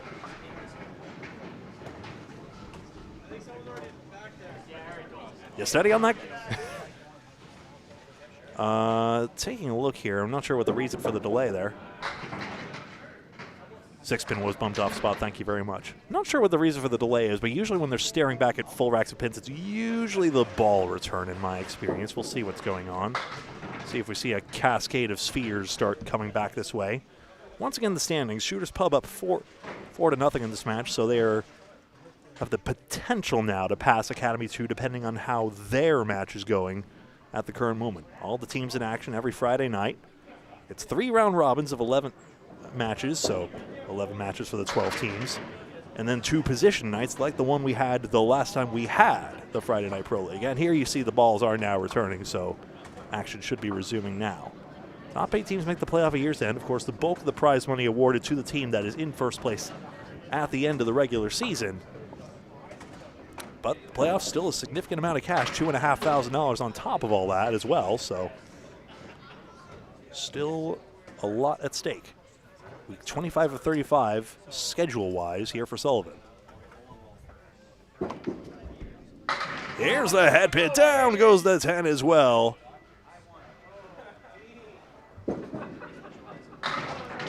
There's a head pin diamond left side for Fuller Jr. I was looking at the $100 bill to see if it looks real. We'll make sure we vet that. And Wood does not get the 7. $10. Yeah. And then there's Diamond back layer shaved away as well. do this, just like have this, and then take the money out, and then put in. I gotta have my own jar for my own day. That's why. Right now it's redundant, but on other days I'll need that jar. I don't know why I have it out today, though, in fairness. I don't know how that single pin. Sorry, we're cross-talking here with Ethan at the moment. 10 Boggs, Dean Sullivan, all the pins to 4. Just leave that be if you don't mind. Thank you. 10 Boggs for Fuller Jr., and we go back to the top of the order here. 226 to 207. 19 pins up for Shooters Pub at the moment with that extra mark in hand. So Dean Sullivan currently the highest score at the moment right now. He would need a few more marks to go 400. No, sorry, Corrado Pani on 310, excuse me. He's a few marks away from 400 in his own right. It's quite possible. JV, that 10 looked hit. It's wilting. It's Scali who actually has the good leave here. He's got the head pin. We saw Academy 1 get lapped on a strike earlier, but actually, good situation developing here behind the scenes. Lots of wood behind as it is. Scali wants to go right at it and does not get that head pin. We show that the head pin is statistically the least made single pin, probably because I figure if you're off on the first one, you're more likely to be a bowler who's off the range, and thus you're more likely to be off on the second one. Got it. 10 and 10. So the third time around, we know what that means. 236 to 217.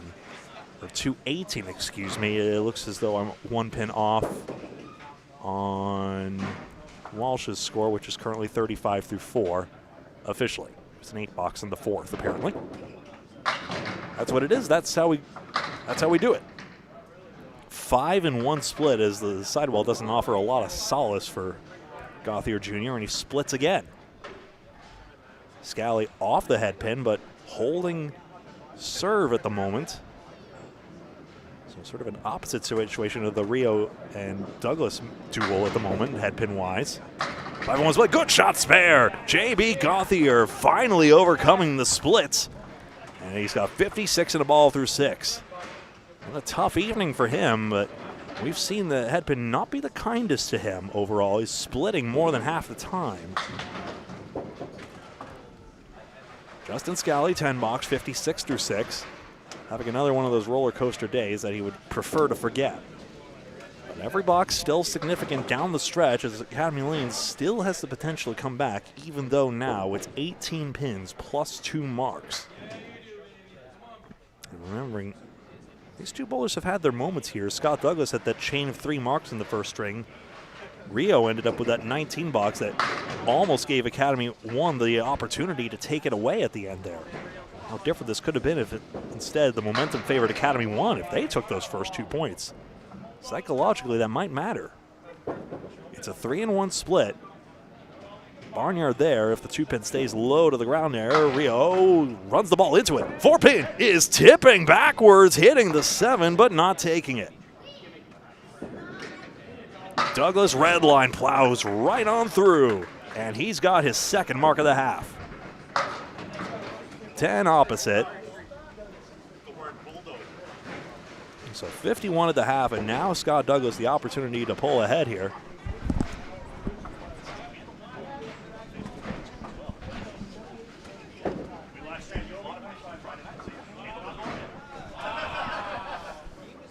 And you too can watch Candlepin Bowling Network if you overheard. Well, you know how to get there, but tell your friends as well. Candlepin Bowling Network on Facebook and YouTube.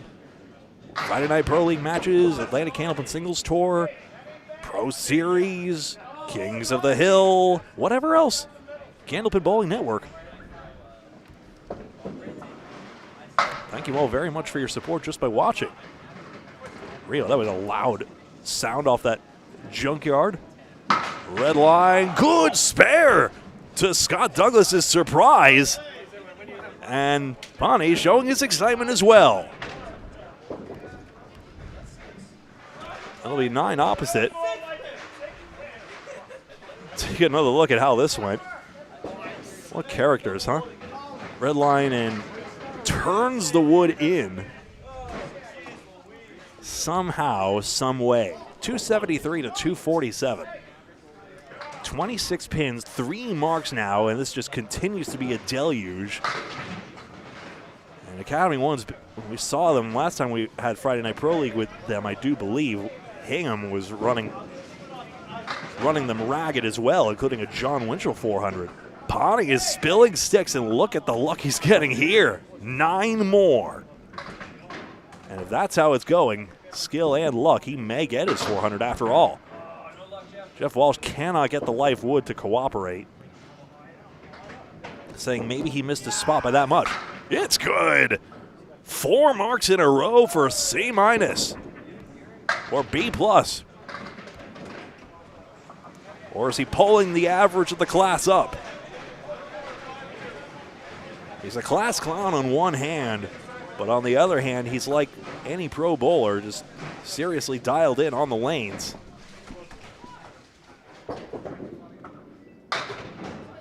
Half Worcester. This fill. Head pin down the middle. 6 more. 81 half for Corrado Pani. Greg Gouillart here, Candlepin Bowling Network. Paul Grant happy to have this one off. No worries. He's done a lot. Oh, and the 3-1 slice nearly taken out. Paul will be busy in Maine tomorrow, so I don't blame him for resting his voice at the moment. 7 pins. Odd sound. I'm wondering what that was. I don't know why that plank got missed, but no one does either. Very easy to say when you're back here in a chair, that's for sure.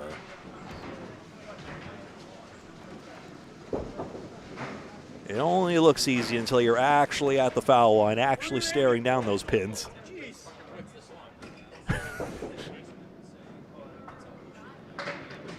They are teasing him about it, of course. Good dynamic there. Aleci, nope. How about a 7-10 for you? Brutal. Legge, worse leaves, despite getting the head pin in his own right.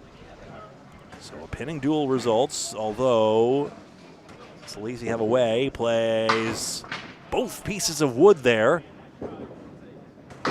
Legge's try, there's wood there.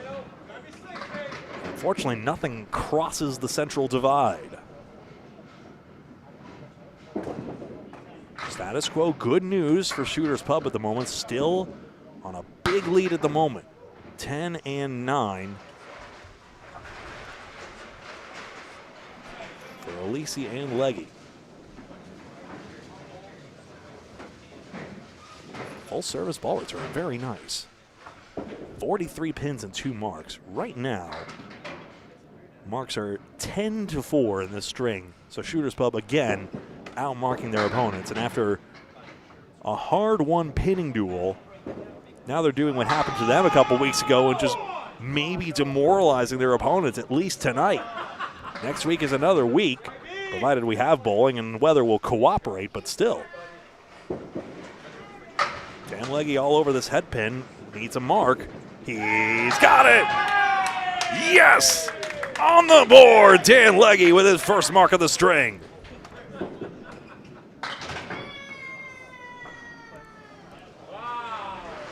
Who said boo? Was that Ethan next door again? What a troublemaker. We heard him earlier.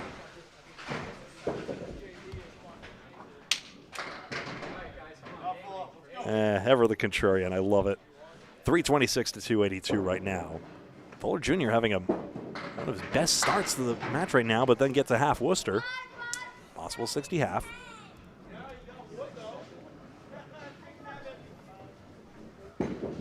Sullivan, that ran into the foul line, unfortunately, and doesn't get the customary break he's used to, and I'm not sure the last time I've seen a 1, 2, 3, 5, 6, 7, if I'm honest with you. But it's all intact there. I think he might be able to write the book on it. Misses his object pin, though. He could still gain pins. Fuller needs an out. He gets 6, so Shooter's Pub can pick up yet more pins. 2-pinner. 9's fine. That's a half-mark gain. This made a spare fill about 6.5, so 3 more, and we see the direction of this match. Just keep on going and going for Shooter's Pub. 4 marks for Pani at 6, 3 marks at 6 for Scott Douglas. Dean could have 3 marks at 6 if this goes well. On the 63 half. That looks dialed in, I tell you what. 7 pins down! He does get his 3rd mark with a strike.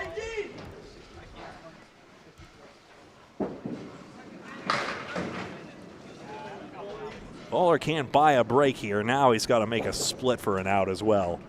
My goodness, what an extraordinary showing for Shooter's Pub, who has been having little fun bowling these past 2 weeks. That's now a 5-pin gain atop it all. And this is starting to get way out of hand right now. 52 pins, 4 marks, hanging Pani in that last one, ironically, despite the fact that he's the strongest bowler among them all. Academy Lanes, Haverhill, Massachusetts. 44 lanes of fun. We're having fun on just these 2 lanes, tell you what, but that center room is glow bowling every Friday night and weekend as well. Worth your while to come on down to Academy Lanes. Check out Pub 125, the arcade here. Whatever you like, they've got it. Great entertainment center here in Bradford and Haverhill, Massachusetts. As yet again, we have another delay here. 52 pins. And I mean, I'm just taking a look here, so looks as though very likely Shooters Pub is going to get multiple 360 bowlers after they struggled to get anyone. Just taking a look here. I mean, week 21, JB Gauthier had a 366. In week 21, they got 8 points. Dean Sullivan, 370 in week 2, and they got 6 points. So if they could get that 360, if they could get that star performer there, then they're doing well. If they get multiple, as they seem to now, Scali throws a strike. Academy 1 needs a lot more, but that's a step in the right direction. It's also a lottery ticket in case they can start chaining strikes. But if Shooters Pub is firing on all cylinders, then they start to become a team that could challenge even higher, start really punching above their weight here. It's a 9-box. Gauthier gets 72.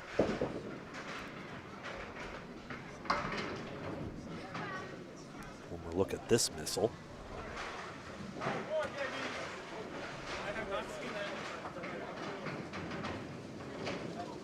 Almost looked high up on the head pin there. Just Scali's sheer power was what muscled that down. 30.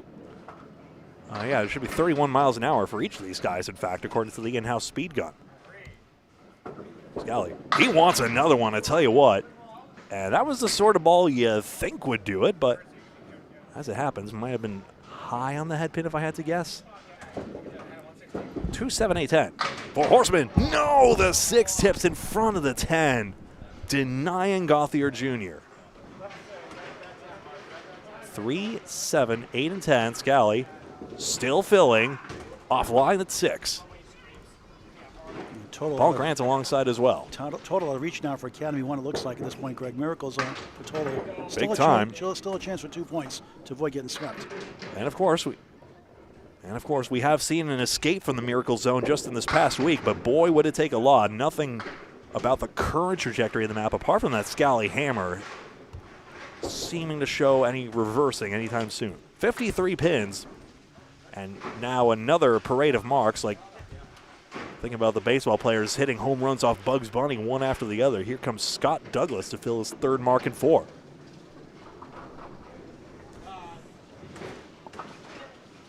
Shooters Pub, very much a made-for-camera team, I'll tell you what. But they're keeping their focus on the lanes as well at the same time. There's headpin. Down go the corners. Those stubborn corners that have resulted in a lot of 7-10s. For Scott Douglas, they wilt. Rio, way for the left side of the lane. Half Worcester doesn't get the curve he's used to. Yep, single pin taken out. 4 marks and 5 for Scott Douglas. What a night. Skinny on this. Whoa, the 5 is down as well. I thought that contact was too thin to matter, but actually, Rio shows you how. Look at this. Wild sidewall action, and that is that. 62 pins.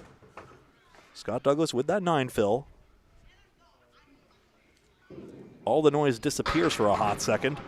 1, 2, and 4. Not on my side. That was just the building. It starts to thin out. 10 p.m. local time. Starting to clear everyone out. Yeah, someone's saying the Candlepins Cancer website's down right now. There's an annual enrollment. Maybe you have to update that, Greg, this weekend, because maybe the 1-year plan expires and you have to update it maybe? Yeah, I wonder. I might have to do that. So you can't open the Safari, won't open up, it says. Bummer. I'll have to look into that as soon as I get a chance. Sorry, folks. Well, the Venmo is still there, Candlepins FOR Cancer, so that's the direct way to donate, but we'll have more information in the coming days. Thanks to Caroline Kenyon for donating at Rollaway Lanes. We'll be there next Saturday, March 7th, for the 10-stringer at 10 a.m. and 4 p.m. 10 box on the 3rd ball. Versus 9. converting it on the third ball, I should say. So where is the intrigue? Corrado Pani 400 chase? Yes. He has had a tremendous night so far. 4 marks, 4 marks, 4 marks. Does he have even more in him in these remaining 4 boxes, one wonders? 344 through the first 26. He'd love to get this done here. He's got his head pin, and the 4 pin probably worth more up than down. 4, 7, 9. Walsh parallel pins.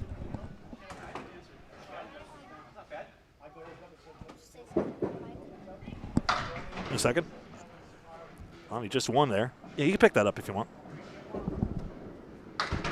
Walsh takes 1 pin. There we go. You got that there. We just twist that right there, and you put it right up close to your face like that. There we go. 9 pins for Pani, and 9 for Walsh, and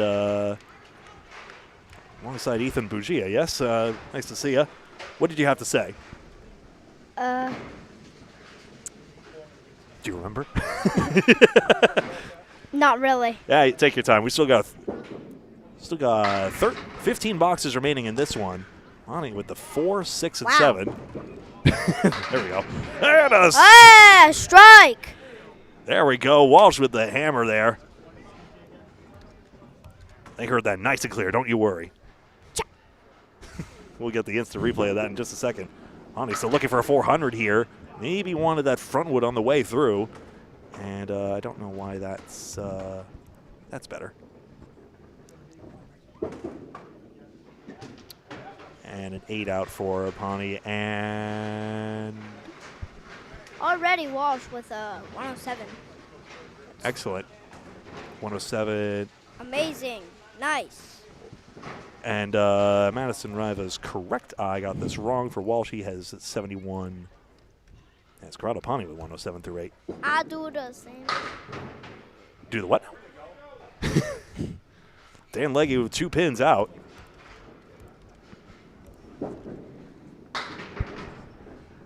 That was very good for Walsh.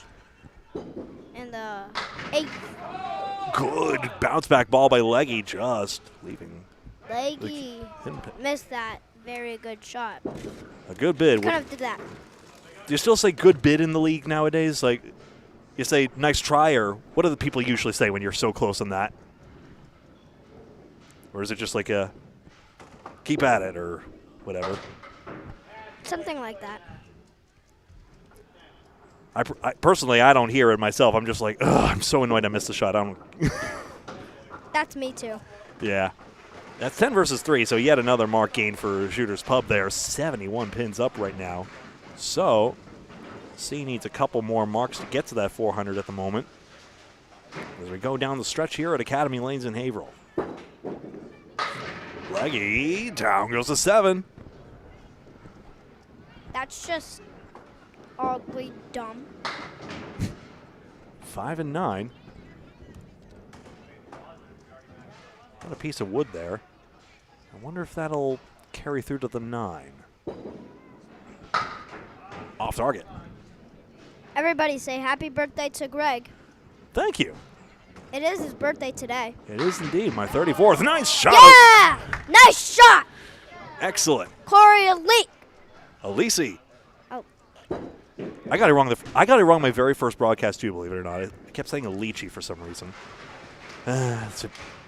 When I was younger and more foolish. Here's the replay again. Very great replay. 1-3 pocket. Dean Sullivan is on a strike. Yes, this thing is on. Greg Gouillart alongside Ethan Bugia. Ballgrads will be with you in Maine, maybe getting a head start on the voyage. Who knows? Head pin. Oh, 6-10 falls down. Bowler Jr., see ya. Ah! Very great dance move. We're going to see that again. Once again. First Sullivan's try at the spare on strike. Got it. The fill is 10. Right there. 93. How do you know what right there means? Because I do. Can I not? No, that's not your fault. I'm just wondering who taught you that one, if I'm honest with you. Candlepin Bowling Network on Facebook and YouTube. If you've enjoyed this broadcast, like the video, hit that thumbs up button if you're logged in, of course. Thank you all very much for watching this evening. Still a possibility for a 400. Great crowd here all night long. Just about 300 of you watching. Down! Oh, don't yell like that. Why are we yelling? Everyone heard that. 3-1 split for Fuller Jr. And Sullivan, not bad. Just a 8 4 on pins. 8. And Spare! excellent. Right there. Spare right. I like it. Spare right there. Wow, what a shot. Spare right there. Got amnesia suddenly. I can't remember if Fuller Jr. Oh, he's got the strike in the 9 Right there, 10. fill and a 10. All right. Catch up, Gregory. Here we go. 482 to 404. Got the score correct eventually, and now I do this little bit here. So 3 marks for Shooter's Pub to the 5 marks for Academy 1. I get background music. Excellent. 78 pins minus this mark. Let's take you through the last 2 boxes here.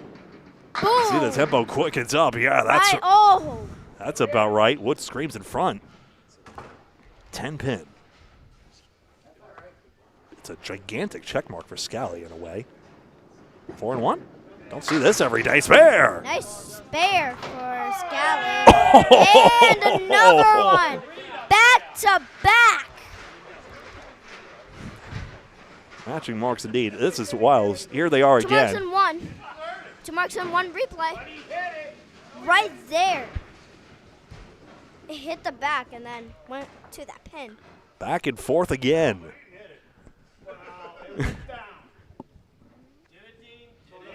Let's call that the back and forward.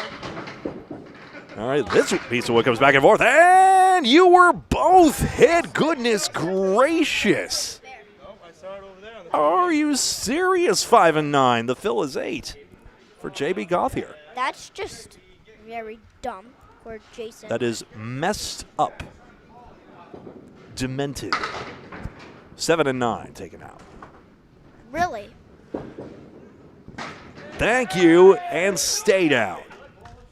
Back to back for JB Gauthier. And Scali's turn. For the 10 box. Just 8. Justin Scali, 307.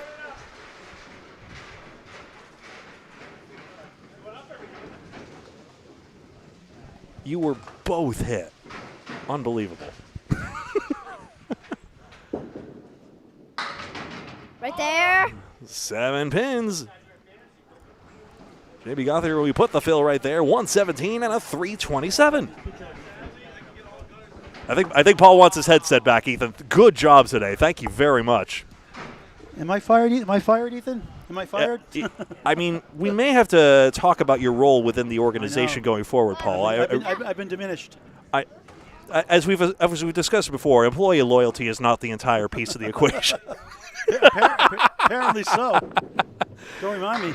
Final boxes here. We see the situation here is Corrado Pani still with a chance for 400 here. But first, Josh Riopelle with doubled pins. Hey, Julia Jones, good to see you. Mixed-up graduate champion. Hopefully we'll do it in May. April. I got to put the levels back up now. He did a great job for his first foray out here. Yeah, I fixed that. Madison Rabbit, good to see you. In a virtual manner of speaking. Man. That's a microcosm of how Academy's day is going, unfortunately. Just a situation. Success begets success. And Scott Douglas has made a number of shots like that. Couple for a spare, 1 for a 10. What difference 3 weeks make? 2 weeks in a row, they lose 8 points. They're going to sweep tonight. Academy 1 after going 12-4 the last 2. Going to go 0-8 tonight, it looks like. Yeah. Well, what a difference a snowstorm makes. Yep. Hey, anyone in Fall River? Can you hear me over there? 3 feet under? So unlucky for them. 4-7-9. Scott Douglas having a good evening. He could still make it to 360, but now he can't. So next week, it'll be defending champions, extra lanes at Metro Bowl and PBD Massive. Alex Patton can help out. If not, I'll be going maybe solo. Hey, spare. Extra Central 3 at Millis. Rio converting it for a split spare, and he marks again in the 10th. He's done that every single box, every single string that he's marked in the 10th, in fact. So be a Will something get over, please? Anything? Rollerway lanes, March 7. Greg and I for 10 strings, 10 o'clock and 4 o'clock. Tomorrow and Sunday, main attraction. Roll around and do nothing. We make fun of all the pins equally, then again. Academy Lane's a fantastic center, as always. Scott Douglas, 127. Nice finish. For a 356. All play in Belfast, Maine, Saturday and Sunday. Tomorrow and Sunday, 9 a.m. and 2 p.m. shortly after. Live coverage here on YouTube on Candlepin Bowling Network. Hit that bell icon for live notifications once you subscribe on YouTube in high definition. All right, button press there. 5-fill, 108. Fernando Gacharna claiming Central 3 takes 6 points. Thank you very much for the tip on that. You know, Millis took the first 2 handily on Hingham. I got the update from Peter Penny on Central 1 against Exeter. Exeter took standings going into tonight. Upset CPL 8-0 over Exeter. A shocker. Central 1? Yeah, 1786 to 1751. Walsh, that was on a strike fill. Pani needs 2 marks for 400 in all likelihood. So they won the first. Central won the first, 578 to 568. Won the second, 613 to 592. Won the third, 595 to 591 at Exeter Lanes. Wow. For the spare. No! Wood denies Pani. I believe that was the Central Park Lanes. Let's find out. But that's a huge win for Central 1. 3 took 6, so by logic, process of elimination. So Central 3 will increase up 11 points to 3. Now they'll increase their lead back up to 9 in points. All right. Miracle zone for a 400 at the moment, but triple strike needed.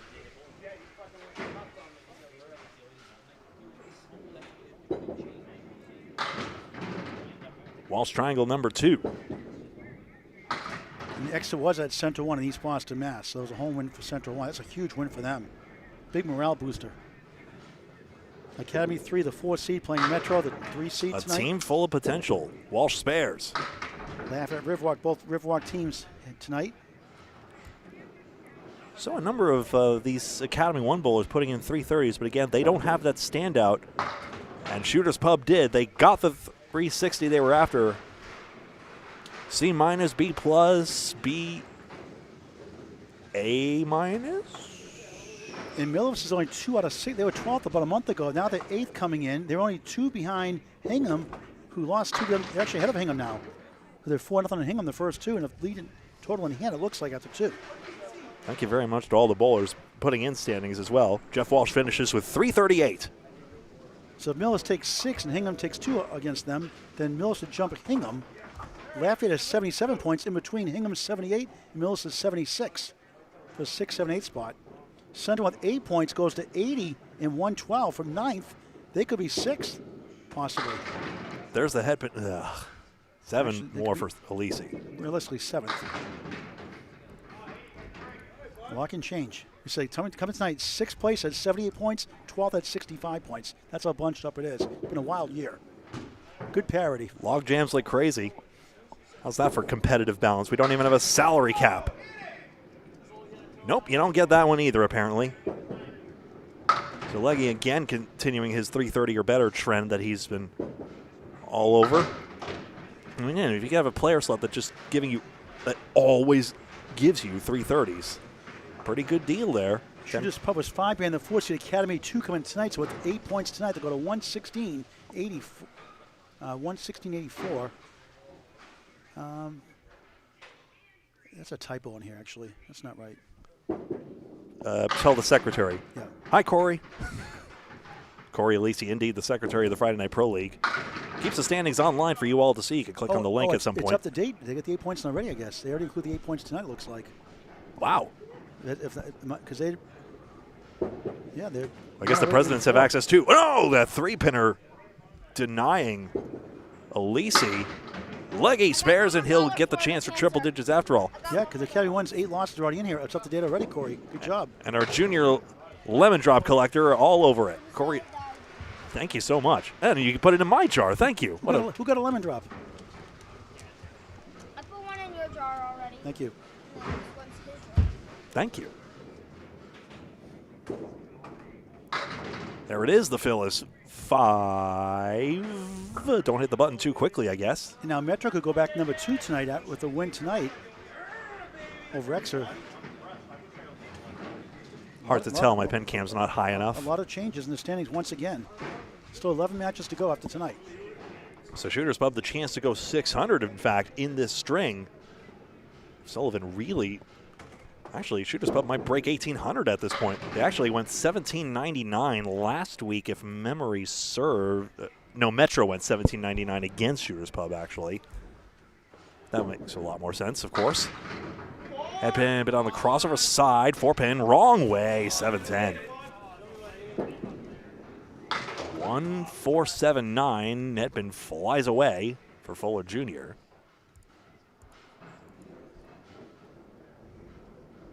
Splitting that last one. There we go.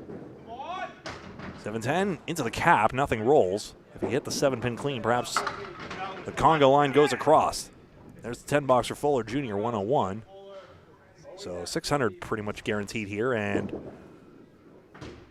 a 9 box, but a 20 box can still bring up the 1,800 for Shooters Pub. Greg, that's Central 1, 9th seed against 1 seed. Defending champions, number 2 seed. X Lanes coming tonight. Troy Fournier 400, Tim Douglas Tornado 397. Very nice. 379 for Jeff Stratton, his birthday, lead his team for Exeter. The home team south of 1650, unless this mark comes through here. That's just the way the evening's gone. Ed pin 7-10. Fooey. 3-1 split. No, in the wood. Does not collect the corner pin, and there you go. See if Dean has one last bit of magic in him. What a tremendous evening he's had. And he's now level with Pani's score, in fact, so one more stick and he'll actually take over the high score here for everyone across the evening. 10 box, Brian Fuller Jr., 323. And nope, they'll have the same 379. Well, we've got 2 high scores on Shooters Pub. They both got 379, Pani and Sullivan did. We'll talk to Corrado Pani before we sign off. Fantastic. Give the captain the privilege here. But first of all, 8 points to Shooters Pub. Congratulations for the sweep there. So after a tough position week there where they went 0-8 their past 2 weeks. Pull that cord slowly, but that should go just fine.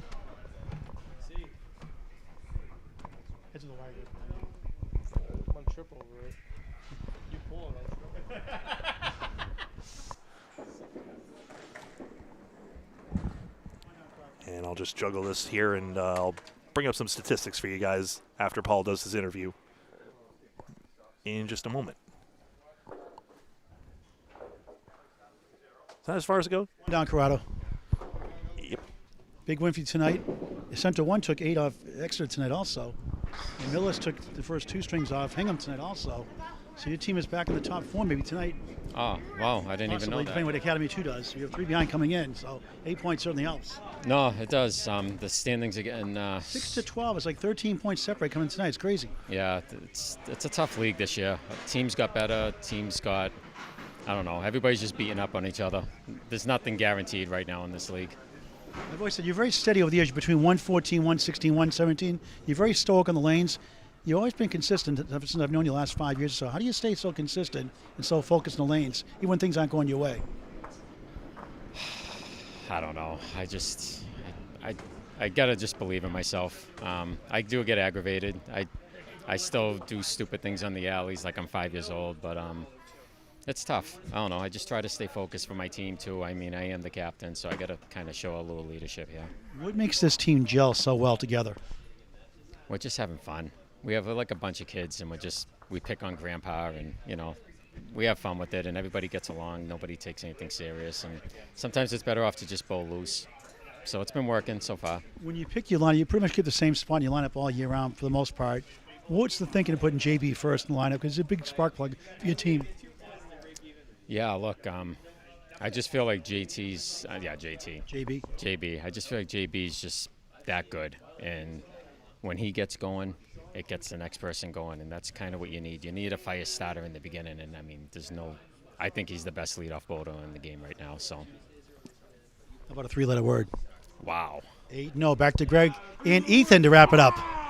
Ethan, any last thoughts before we bring it out? Well, otherwise, thank you very much for watching alongside. Would you want to do this again sometime? I'll take that as maybe.